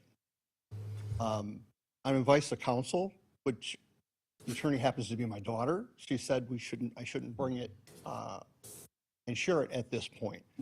But his comment was they didn't want to use the existing parking lot, even though it's not during current hours of operation where school will be in session, because the seniors are not going to want to walk that far from their cars to get to the playing fields. I'm sorry. And my comment to Andy back was, if you go to the high school and you take a measurement on how far the football players walk from the locker room to the football field, or from the locker room to the baseball field, it's the same distance or less. I realize that we have to have some parking to accommodate the healthcare center and to comply with ADA standards. We don't need a 120 slot parking lot there, which would eliminate the need for the lighting, which we evidently don't have any idea what the lumens are, nor do we know what the estimated decibel level for the noise that's going to be generated is. We can completely take that topic off the table, and it will also reduce the noise in the neighborhood as well as the traffic by routing it through already existing infrastructure. It's going to save a lot of money. So I'm going to close with my comment to say that we were excited about this opportunity. This thing has morphed dramatically versus what we were told when you were trying to get crowd sharing and support within the neighborhood. That's a lot of stuff in an envelope. Visually, there's a lot of traffic, there's a lot of noise. A lot of that can be controlled and taken away from the neighborhood by simply relocating the parking lot, utilizing the existing parking lot. And when you can't even tell me how long the lights are going to be on, what the hours of operation are, it really makes me question the numbers behind the budget. I have a lot of experience in that. So I'd ask you to, in the thought to, before I turn the mic over in case anyone else would like to say anything, I'd like you to rethink about those 5 things that I mentioned in the very beginning that we brought in front of the committee: traffic, parking lot location, appearance, noise, and lighting. And they have continued in every instance. And all I get from Andy and the superintendent are, well, we've addressed that. No. From our standpoint, a solution is being forced down our throats. It doesn't make us feel good on things, subjects that are very intimate and personal to us, like that view from our front porch looking out. And so, again, being a numbers and data person, I've asked for those numbers. I've asked to see those data. No one can produce that to me. No one can show me that we've gone through the exercises of exploring, utilizing the wetlands, or utilizing the existing infrastructure, both for traffic and for parking and for lighting. So I'll close and humbly request that you understand the passion behind and the logic behind why I'm bringing these points forward. Thank you. And again, thank you for opening this to us. If you do decide to table it and have conversations, I would encourage you to allow the public to speak on the topic. because again, it feels like we're being forced, something's being forced a decision and we don't have. Thank you. Thank you, sir.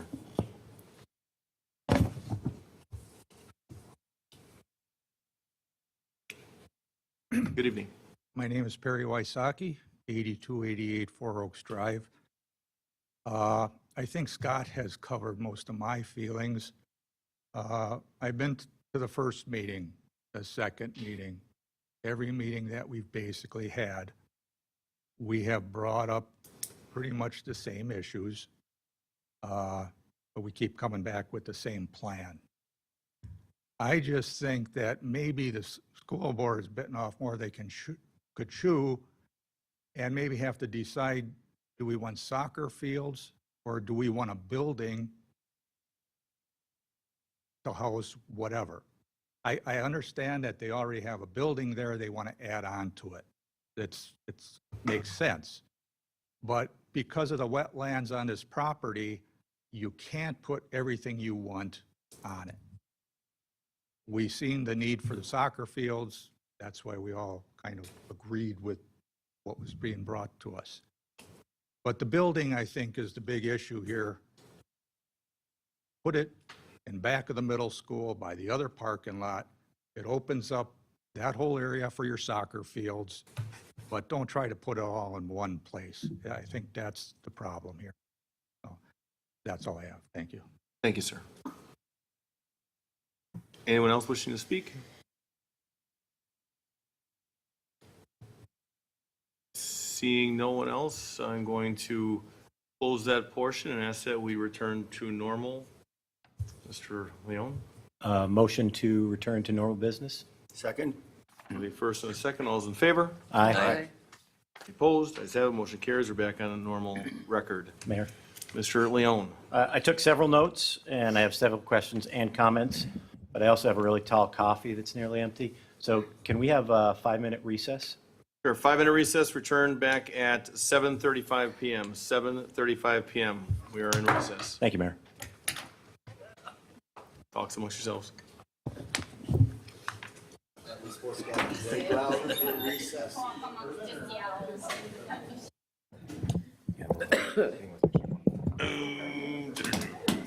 Courtney did. How's Courtney doing? That seems like a loaded question. You know what I do, Tyler? Every time I go to Woodman's at least once a week, and I drive down Buttes, and when I get to the day house, the day residence, the day estate, I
Best jelly beans around.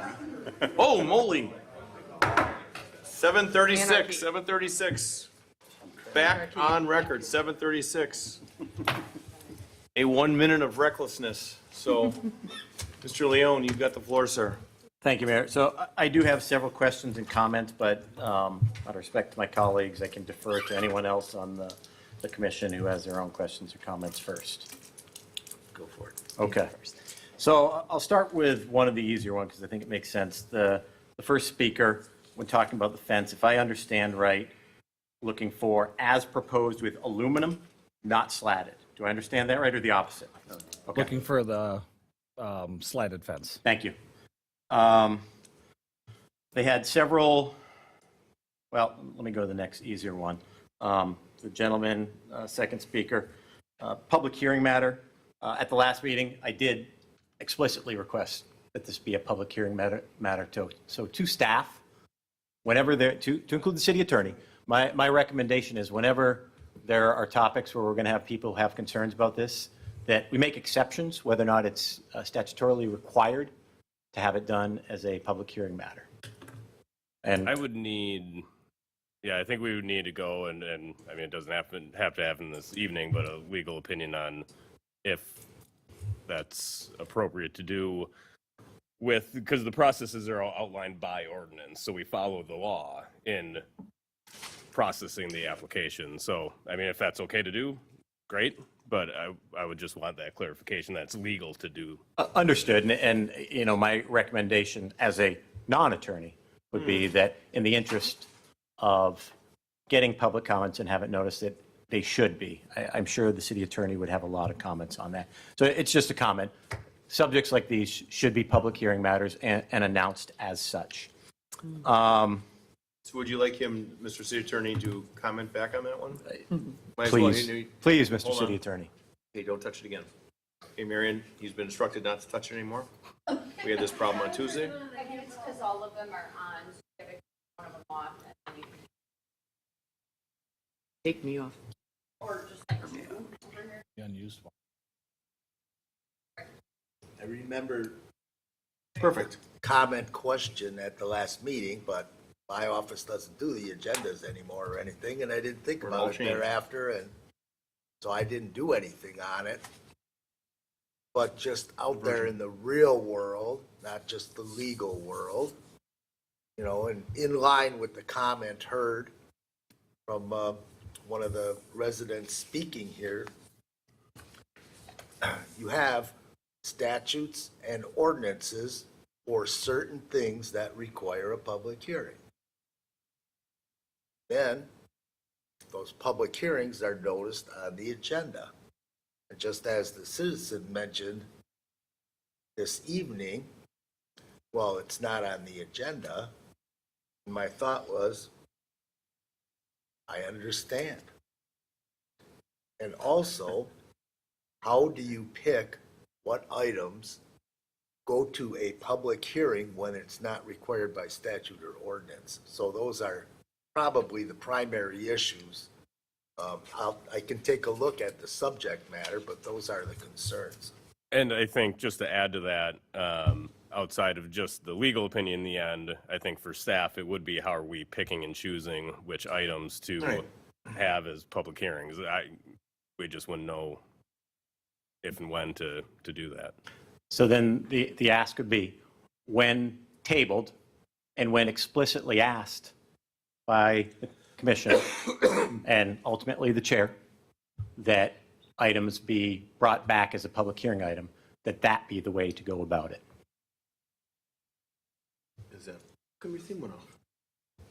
Because I was done speaking, others were speaking, so I did it properly. He touched it again. I think he touched it again.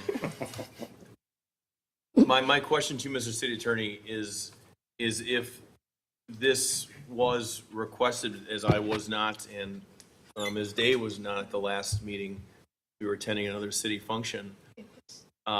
If this is something that would be done that way, I mean, is that something we can have a hearing on? Are we required to have a hearing on it?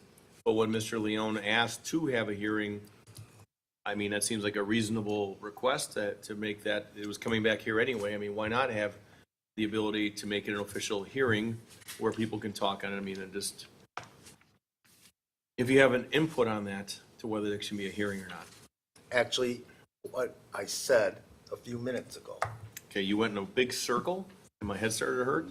So I'm like, a real direct answer, yes or no. How about that? Yes, you can have a hearing, direct answer, or no, you cannot. I'm thinking, yes, you can, if it was asked for. I said I would look at the issue legally. I'm not going to flip a coin and maybe you're right, maybe you're wrong.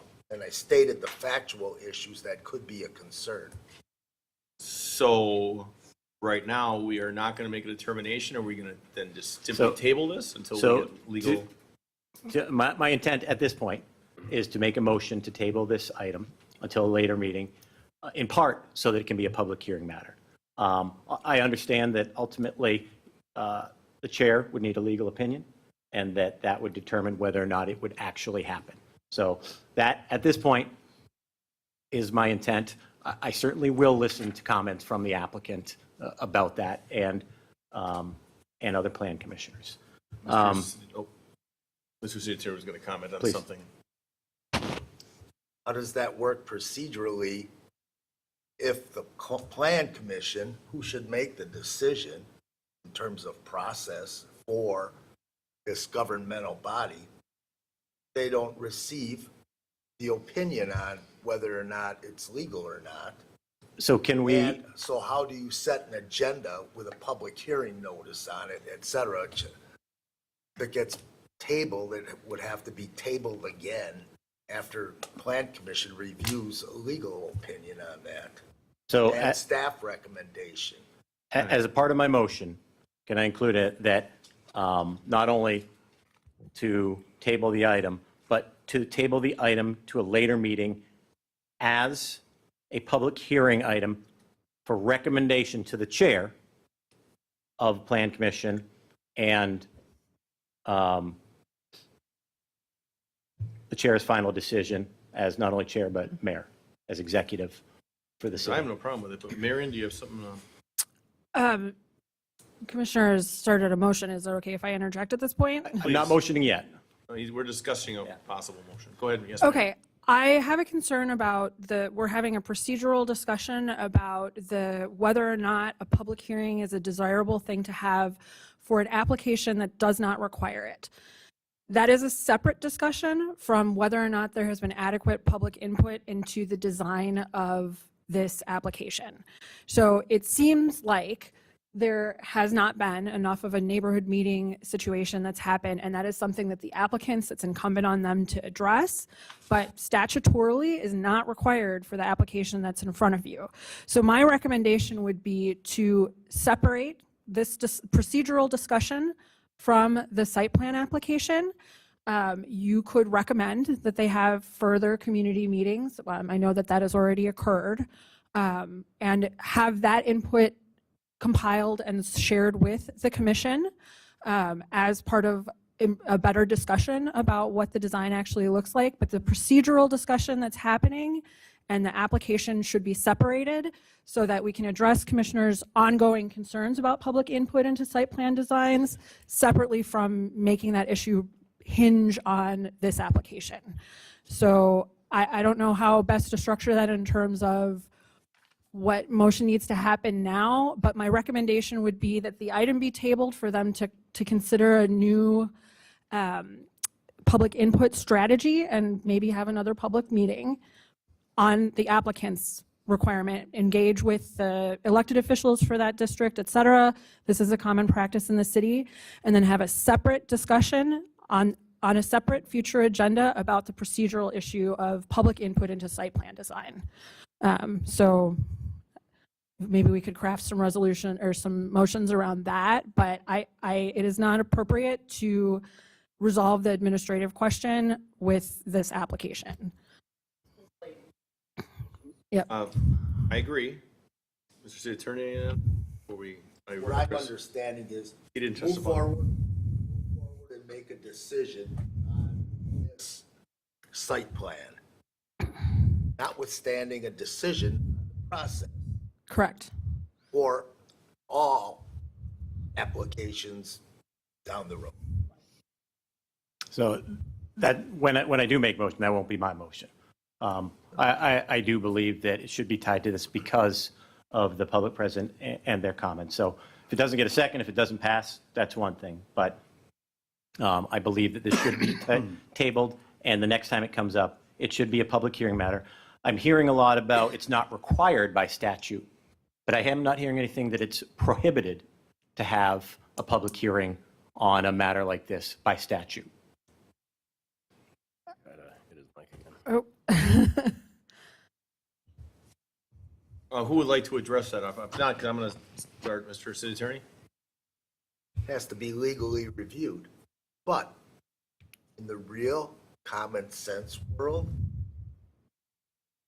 you just pick this particular application and decide, even though it's not required, for decades and decades and decades, statute, local ordinance, you're going to do a public hearing on it. Some people might say that's discriminatory in favor of this, and then the next time the subject comes up, oh, and it's not allowed, oh, that's discriminatory in opposition to this. And you're just creating a debate field that's not worth it. Wasn't the last one, Yeah, it's used the. wasn't the last one, didn't the last time they were here have a public hearing, or am I wrong?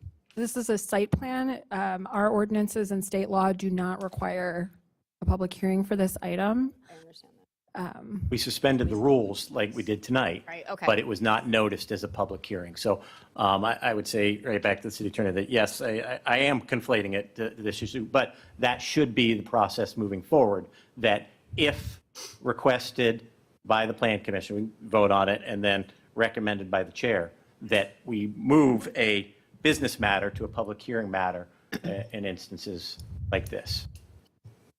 In light of what the attorney said, you're still making that. I'm not making the motion right now. I mean, we're having a discussion, but, and by the way, I have many more comments on this.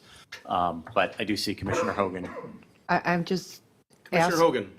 I'm just asking, your reasoning for this is so there are more people here able to have input? Is that what you're requesting? Yes, so that it is noticed as such, all the public hearing notice requirements, and residents come with the expectation that they'll have the opportunity to speak before this body at the city, right? Not at the school board, not at community listening sessions, so that they can be heard by City Hall, so to speak, on matters where they have concerns, neighbors who have concerns about the application. So it's not exclusive to this particular application. I believe that when a neighbor has concerns, when there are several neighbors who have concerns, that they should have the right to speak. That's why I suspend the rules frequently. But also that it, when it's obvious and we're going to table something, that the next time we have it, we at least make a recommendation to have it as a public hearing, and then that can draw out more. So if I'm understanding this right, what you are asking is, and when you've had your public, your neighborhood meetings with everybody, and I understand from listening to the one woman saying, thank you for all your information with the meetings that you shared. Was it told to them that there was going to be an item agenda on, a business item agenda? And they could come and listen to that, or was that not discussed? Or, because I see 5, 6 people here. And I'm wondering did you get calls on this for you to bring this up, or? I did not. Have No, this- I have okay. one email that I'll address later, but it was not from a resident. Okay. And I'll discuss that topic, but. I'm just trying to 5, 6 make neighbors, sense on yeah. why you want this to be changed. Right, so it's the neighbors around the area that's being proposed to have the changes that are asking questions about noise levels, lighting, traffic, and I will put a caveat on that. I've read through the application. I've heard Mr. Cromie's presentation and the consultants. I think they can address them. I really do, but citizens deserve the right to come to this commission knowing that they'll have the opportunity to speak on it. Okay. That's what I'm proposing. But I haven't made that motion yet. You know, again, I'm going to take all the input and then make my motion, and it goes forward or it doesn't. And I think, you still have the floor, ma'am. I'm Okay. fine. I think just looking at it from a novice or a reasonable person's perspective, if that's something you want to bring back and it comes to a hearing and we want people to be able to give input on something or speak their mind, why not? I mean, I guess we can get caught up in the weeds on some of these things and look back at certain issues, but if a member of this commission wishes to, postpone it, table it for one meeting to come back with a hearing notice like we had tonight, Marion rolls through them, we enter it, people talk. Nothing's going to change. I'm sure we're going to hear the exact same things in a week, but at least they have an opportunity in a forum where it's recognized that they have an opportunity to have a voice. And I don't see a downside to that. Just looking at it from a novice. But I just would like to, then if that's what we're going to move forward, then we just move forward with that motion and bring it back in 2 weeks with Marion? It would not be possible to return in 2 weeks if we do conduct the full public hearing procedure. And I see. depending on the class of notice, there's a requirement that it be published in a newspaper, either once or twice, depending on the state statute that is in effect. And that has to occur, the final publication has to occur 10 days prior, so there's just not time. Well, okay, how about this? It would return back as long, in accordance with normal publishing and posting procedures. And just to clear, would that be a class 1 or a class 2? Are we treating it like a special use? Well, you're going to start throwing questions at me, and I'm going to have real short answers because I'm to the point where I just want to make it simple, move it forward. Mr. City Attorney, if you want to chime in on this, because If I, I believe I already did. well, no, he's asking right now about different classes, and so no, that wasn't even touched. Just pick one. We're just doing this out of the statutory and ordinance realm anyway.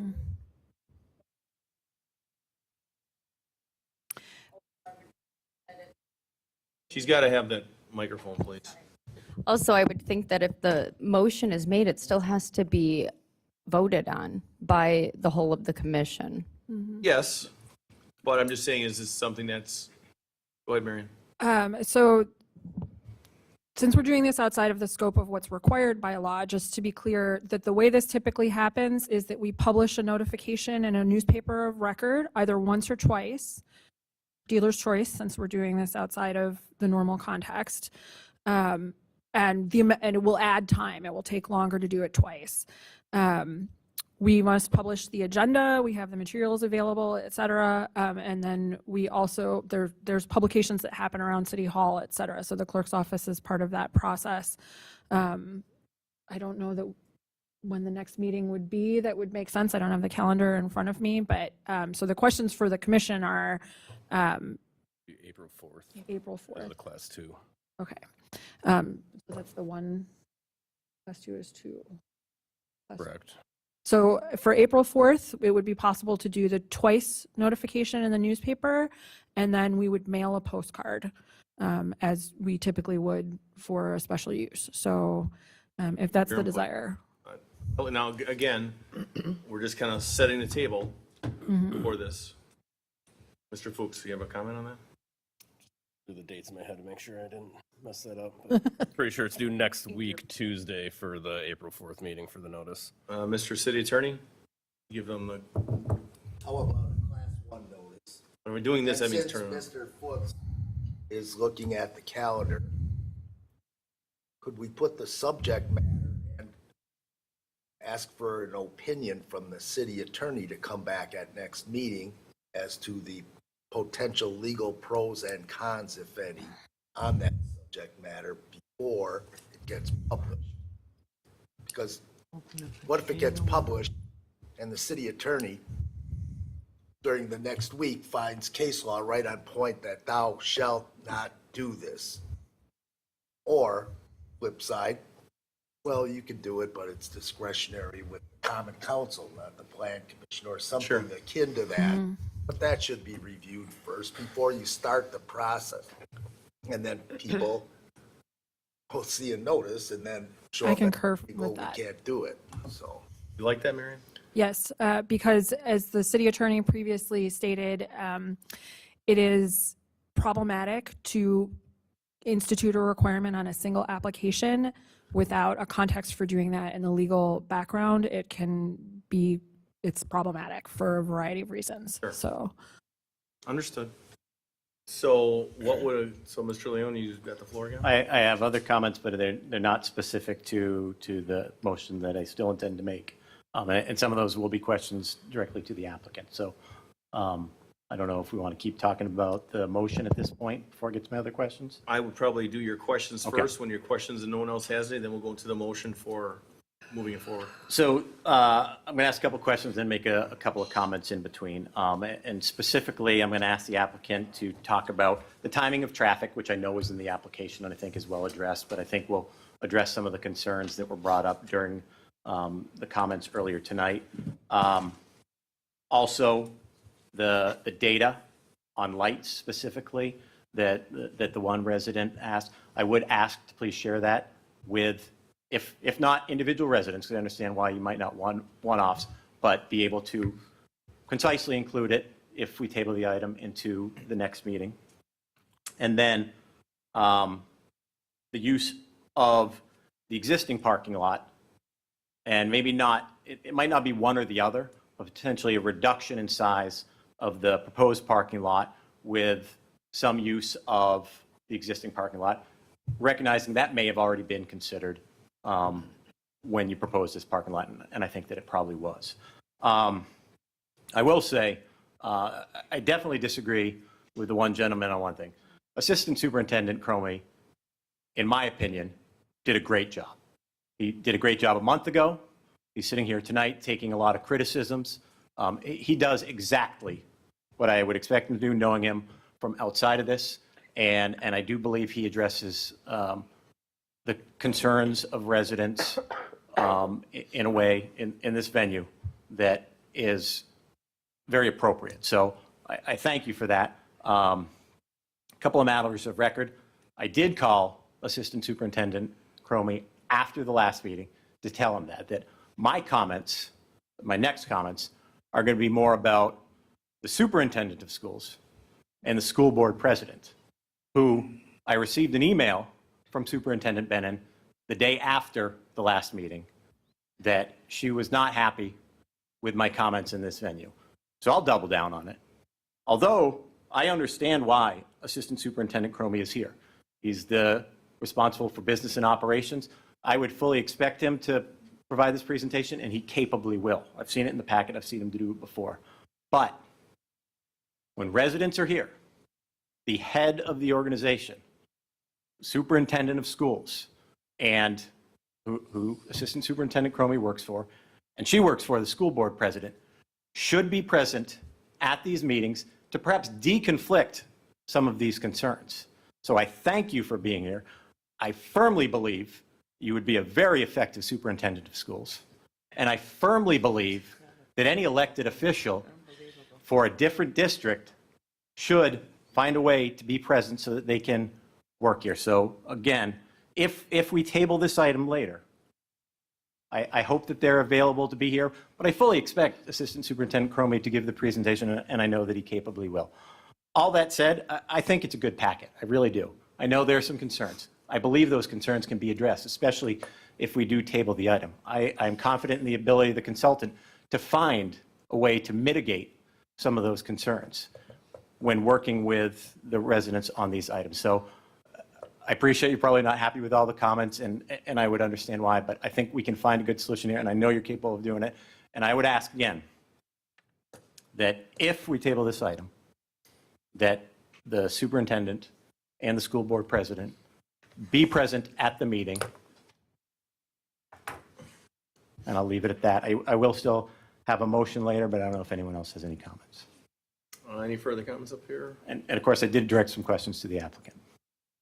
Alderwoman Day. Thank you. I just have a few clarifying questions. Some of this was from our last meeting a month ago, so I just want to make sure that those comments and plans are still moving forward, or if anything else has changed. So the first question that I have is relating to, oh, and thank you for the schedule. I know there were several questions about what was going to happen, what time, what days, what not, and how that worked with traffic. So thank you for including that and understanding that it does say potential, that nothing is set in stone. So the questions that I do have about the schedule, we had made a recommendation perhaps to sort of avoid those high traffic times of during the school day of, before school, after school, to try to eliminate the additional traffic that would be coming in to use this facility on top of the school traffic. And I did notice that there is Studio 3 for the pickleball does seem to be running through the dismissal time 5 days a week. It looks like, throughout the year. Recognizing that on the other side, it does talk about projected enrollments per class, that it's not very high, but wanted to draw attention to the fact that it was overlapping during those timeframes, and it does seem like for the other studios, we did try to, or you perhaps tried to avoid scheduling during those times. So I just sort of wanted to draw attention to that and request again that maybe to take a look at maybe moving those times to a little bit later in the evening or something along those lines to try to eliminate the extra traffic during that time frame. Then secondly, to sort of address, and we talked about this a little bit at the last meeting, but to address some of the discussion points about the existing parking lot for the middle school and the size of the parking lot next to the new proposed building. We discussed briefly at the last meeting about this walking path that would connect the parking lot to the soccer field. And I think we kind of left it up in the air that it might happen, it might not happen. A lot of it was funding related. So kind of, can you bring me up to speed? Is that sort of where we still are, where you're not sure if you're going to make this path because it's still funding related with the other projects that are going on, or is this path going to be put in place? Where are we with the path? 100%. At this point, the project's not out to bid. So we're waiting to pass planning commission before we decide to send it out to bid. So we want to make sure we have the packet going out to potential GCs that is exactly what we want to put in. So at this point, it's still an alternate waiting to determine what the cost is associated with that versus routing them around along the existing drive.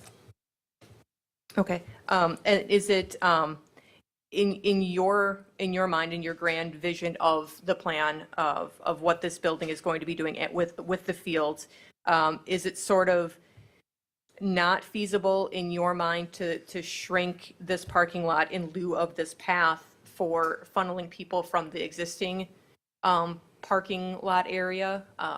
Or are you still going to keep this size and then do the path if there's money? Yes, to your later comment, the parking lot with the path. And the reason for the parking lot and the size that it is to ensure that no one illegally parks on Forest Hill. Because while they've put up signs farther to the east at the middle school property, and the district is very appreciative of that, it will happen, and then it will cause undue hardship on the residents that live directly across the street. And then think about them ever trying to get out of their driveway. The district does not want that. The path does connect to an additional parking lot, right? One that's existing right now where Forest Park used to sit. But yes, it is a long distance. People will always park in the closest spot that they're able to. So we want to make sure to accommodate as much as is feasibly possible and what's allowed by the city of Franklin in that location. Yeah, and just playing devil's advocate to the discussion about shrinking this parking lot to in lieu of the parking lot is existing.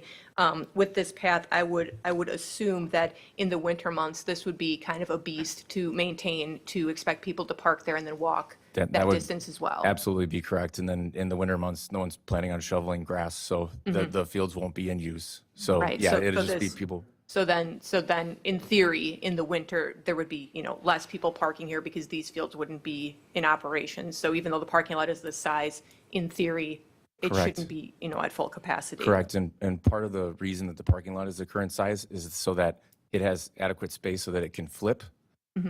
So if you saw in the schedule, right, it had proposed games that were kind of opposite of each other, so that we're not having a confluence of everybody coming and going at the same time, and all of a sudden I'm coming to a parking lot and it's completely full, and I have nowhere to park, so I'm going to park on Forest Hill, and then all of a sudden all those cars leave, and then the parking lot's wide open, and there's no one in it. Makes sense. And then two final quick questions about the, I will go along with the engineering's recommendation that the tapers are sufficient to not need a traffic study to handle the flow of traffic. My one question would be, would you consider the possibility of a no left turn sign out of the parking lot? So on those highly traffic, like soccer events or whatever, you can just get everybody out and going right, and then just keep the traffic moving in an So- organized manner. Yep, and I shared that with Mr. Williams yesterday that we would consider that. The one concern I have that runs through my head is the amount of traffic then that will flow through North 83rd Street, Right, back around yeah, through the exactly. subdivision behind, and then come out west of Yeah, there. So I mean- I don't have an idea of what that would be, but my assumption is that's what that will end up.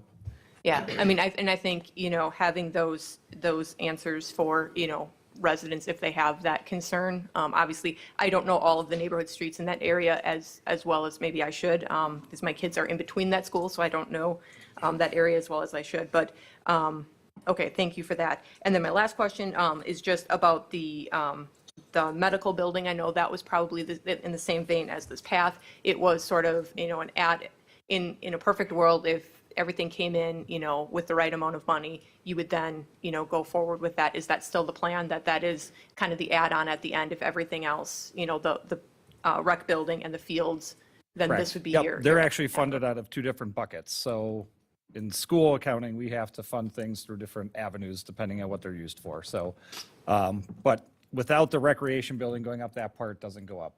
And again, that's for our health plan is what it's designed for. At this point, it would be designed for a max of 3 people per hour if you're maximizing it. Having done several of them at other school districts, it's really hard to get 3 people to come an hour. It would be great if it does, but Yeah. really hard. But yes, the intention would be, we'll see what the prices come in on that as well. And I think it'd be a great thing for your staff if you're able to get that I've been a part of businesses that have had that model, and it's a wonderful thing to have for employees to be able to use it. So if you can make it happen, that would be great.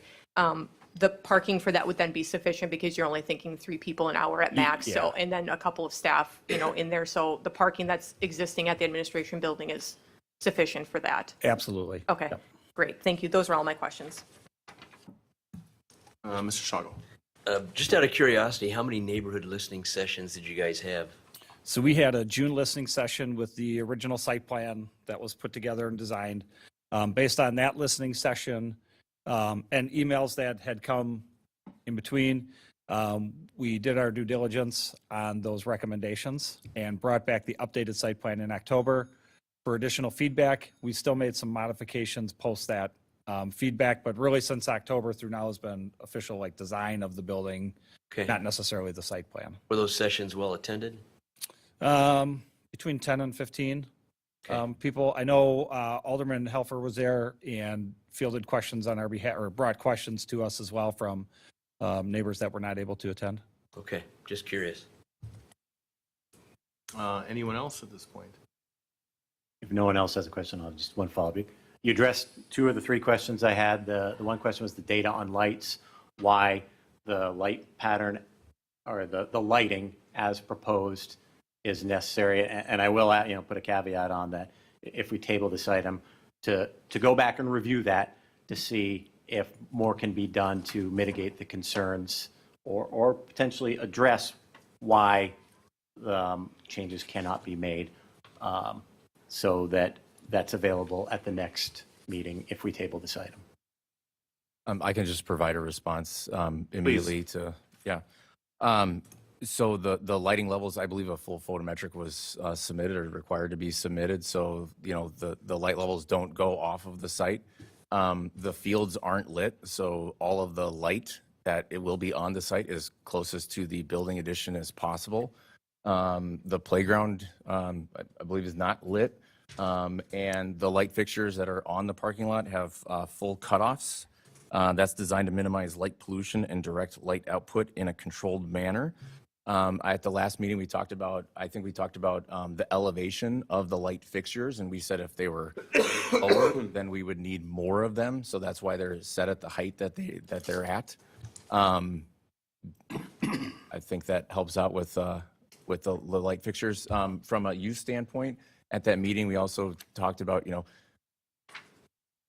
as a program concludes, residents won't just be, ushered off the site. So the lights should be on for a certain amount of time after, and I think it just hasn't been identified what the appropriate amount of time after an evening class or a winter class, what the light turnoff should be. Thank you. So I do believe the applicant has addressed the primary concerns when we talk about traffic patterns. And something that came from the last meeting was the high volume traffic is not, this project isn't going to add to those high volume traffic times at the beginning and the end of the day. I make that trip myself regularly, dropping off kids at that school. So the traffic concern, I believe the applicant has addressed. Then there's also the taper lanes. I believe that's addressed. The lighting, I believe that the consultant just clearly addressed. The fencing, I believe, has been addressed. I understand part of the explanation on the parking lot. I think there's more that can be done. But I understand what you're looking to do, and I do think it makes sense, right, to avoid that parking on Forest Hill.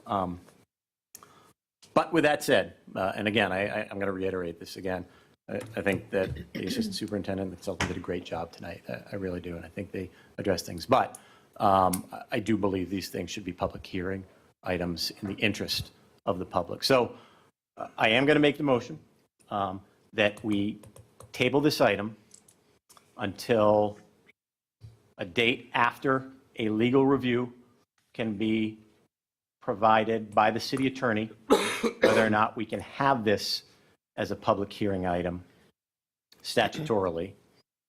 And I think that covers it. So That's your motion, sir? I see the applicant, it's your meeting, Mayor, but I see the applicant has a comment, and then obviously the city attorney as well. Hold on. Mr. City Attorney, you've got the floor. Stated motions simply stated statutorily, it's not just statute, case law, municipal code, etc. A full legal review, all those considerations. Okay, so that's your motion. I would want to hear the applicant's, the consultant's question or comment. Okay, before we go for a second, then, I'm going to hold off on the second. You've got the floor, sir. Thank you.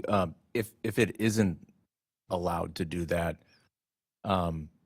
then what type of environment and questions and everything should we expect at the next meeting? It could be a business matter again. Right. It would be the So, exact same like way. tonight. Will the rules be amended? And I mean, I'm happy to answer Probably. questions. I wasn't able to answer all of them that were asked tonight. If members of the public were present, I would move to suspend the rules to allow for public comment. But I guess with that said, you said you were happy to address some of the questions. I think this is the venue tonight to address some of those questions. If you got an answer, sir, bring it. Yeah. So I just want to, Scott mentioned the traffic, the parking, the noise and the lighting. And I guess I apologize for reiterating. Mr. Leon, you said that we had addressed the lighting with the. You answered them to my satisfaction. Yeah. Yes.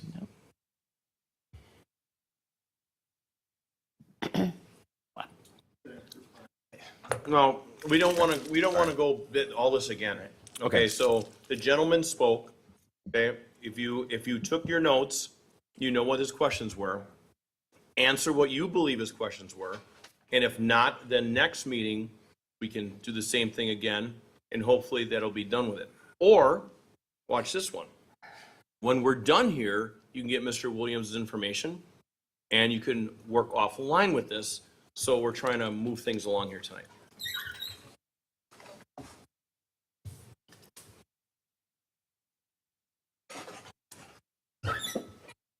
Mr. City Attorney.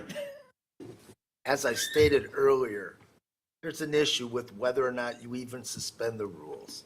And that will be looked at too. So in terms of just stating, oh, the legal opinion comes back under this motion for the next meeting, and then stating that, well, at that meeting, we can do the same thing. I don't know that that's workable. So I would say to that, Mr. D, I'll make the motion, and then the commission can vote on said motion. It's not that they will be suspended. I can make pretty much whatever motion I want up here, and would intend to make that motion at the next meeting. But I do have a motion now. I believe we've addressed some of the questions, so. Well, hold on. Sure. Everybody, you've got the floor. Please answer quickly. Thank you. Is there an opportunity that this could receive a conditional approval pending the legal outcome of? It's all up to the motion. So right now, we've got a motion on the floor. I thought you were going to answer some of his questions. I got all excited. I was all, yes, we're going to get to the bottom. We're going to solve everything. And then this. So why don't we do this? Stand down. So what we're going to do is I'm going to go back and we're going to reopen this up. So we have a motion. Now I'm going to recognize Commissioner Hogan. She now has the floor since you're not going to be answering things. Okay, my question is, Commissioner Leone stated they answered all the questions. Am I correct on that or not? They answered the questions to my satisfaction, yes, but I still believe this should be tabled for a public hearing matter so that Okay, members of so the public could come then forward. my question to the mayor is, why are you asking them to give answers when? I'll answer their your answers- question because they okay. were not all answered because he wanted to add more to what Mr. Williams had to say. So when Did he that's do that? why, what? Who was he? The Leo? gentleman right in front of me with the nice sweater was also looking to answer Mr. Williams's questions. It was my understanding that he had more answers and more points to make to Mr. Williams's questions. If you didn't perceive that, then that's on you. I didn't. Okay, good. I apologize So that's for that. fine. So now we're gonna go back to Mr. Leone, and he got a motion. I do. And I'm still waiting for a second on that motion. Second.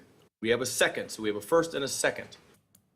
All those in favor? Oh, Mr. City Attorney. Could someone restate the motion? Yes. Yes. I don't know that bringing the subject matter back was in there. I thought it's put it over until legal opinion comes back at the next meeting. Correct. And then the subject matter will come back after. Correct.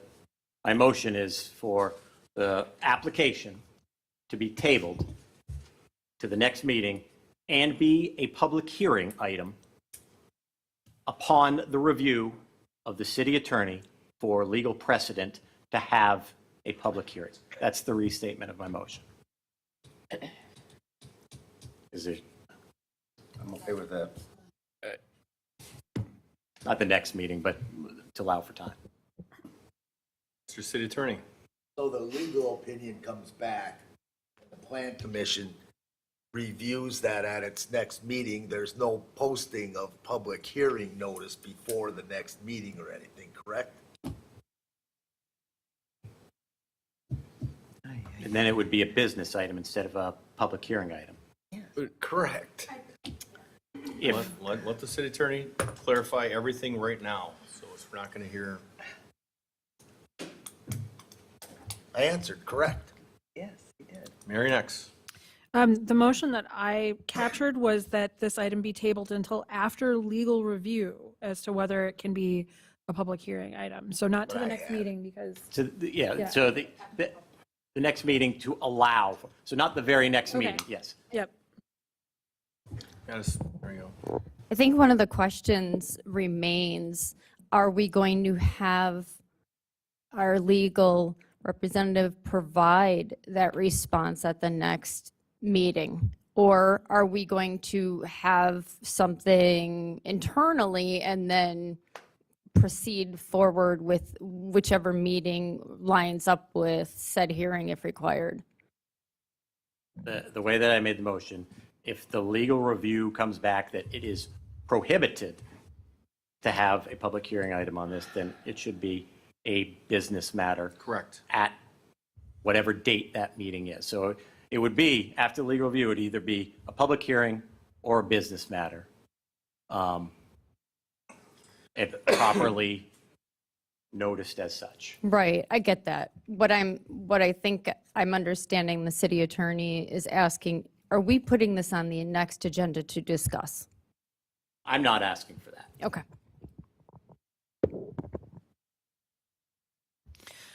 One more time. I understand the legal opinion on this subject matter is coming back at the next meeting. This subject matter that's on this agenda will not be back for further discussion, action at the next meeting because it will be subsequent to whatever the Plan Commission decides after reviewing a legal. And the administrators agreeing with that, and the deputy planner is also nodding her head. So, and that's what I heard from the motion maker earlier. Okay, so we've clear now, we've got a clear motion, we got a second. Any further discussion? Seeing none, all is in favor? Aye. Any opposed? No. Ayes have it. What? No?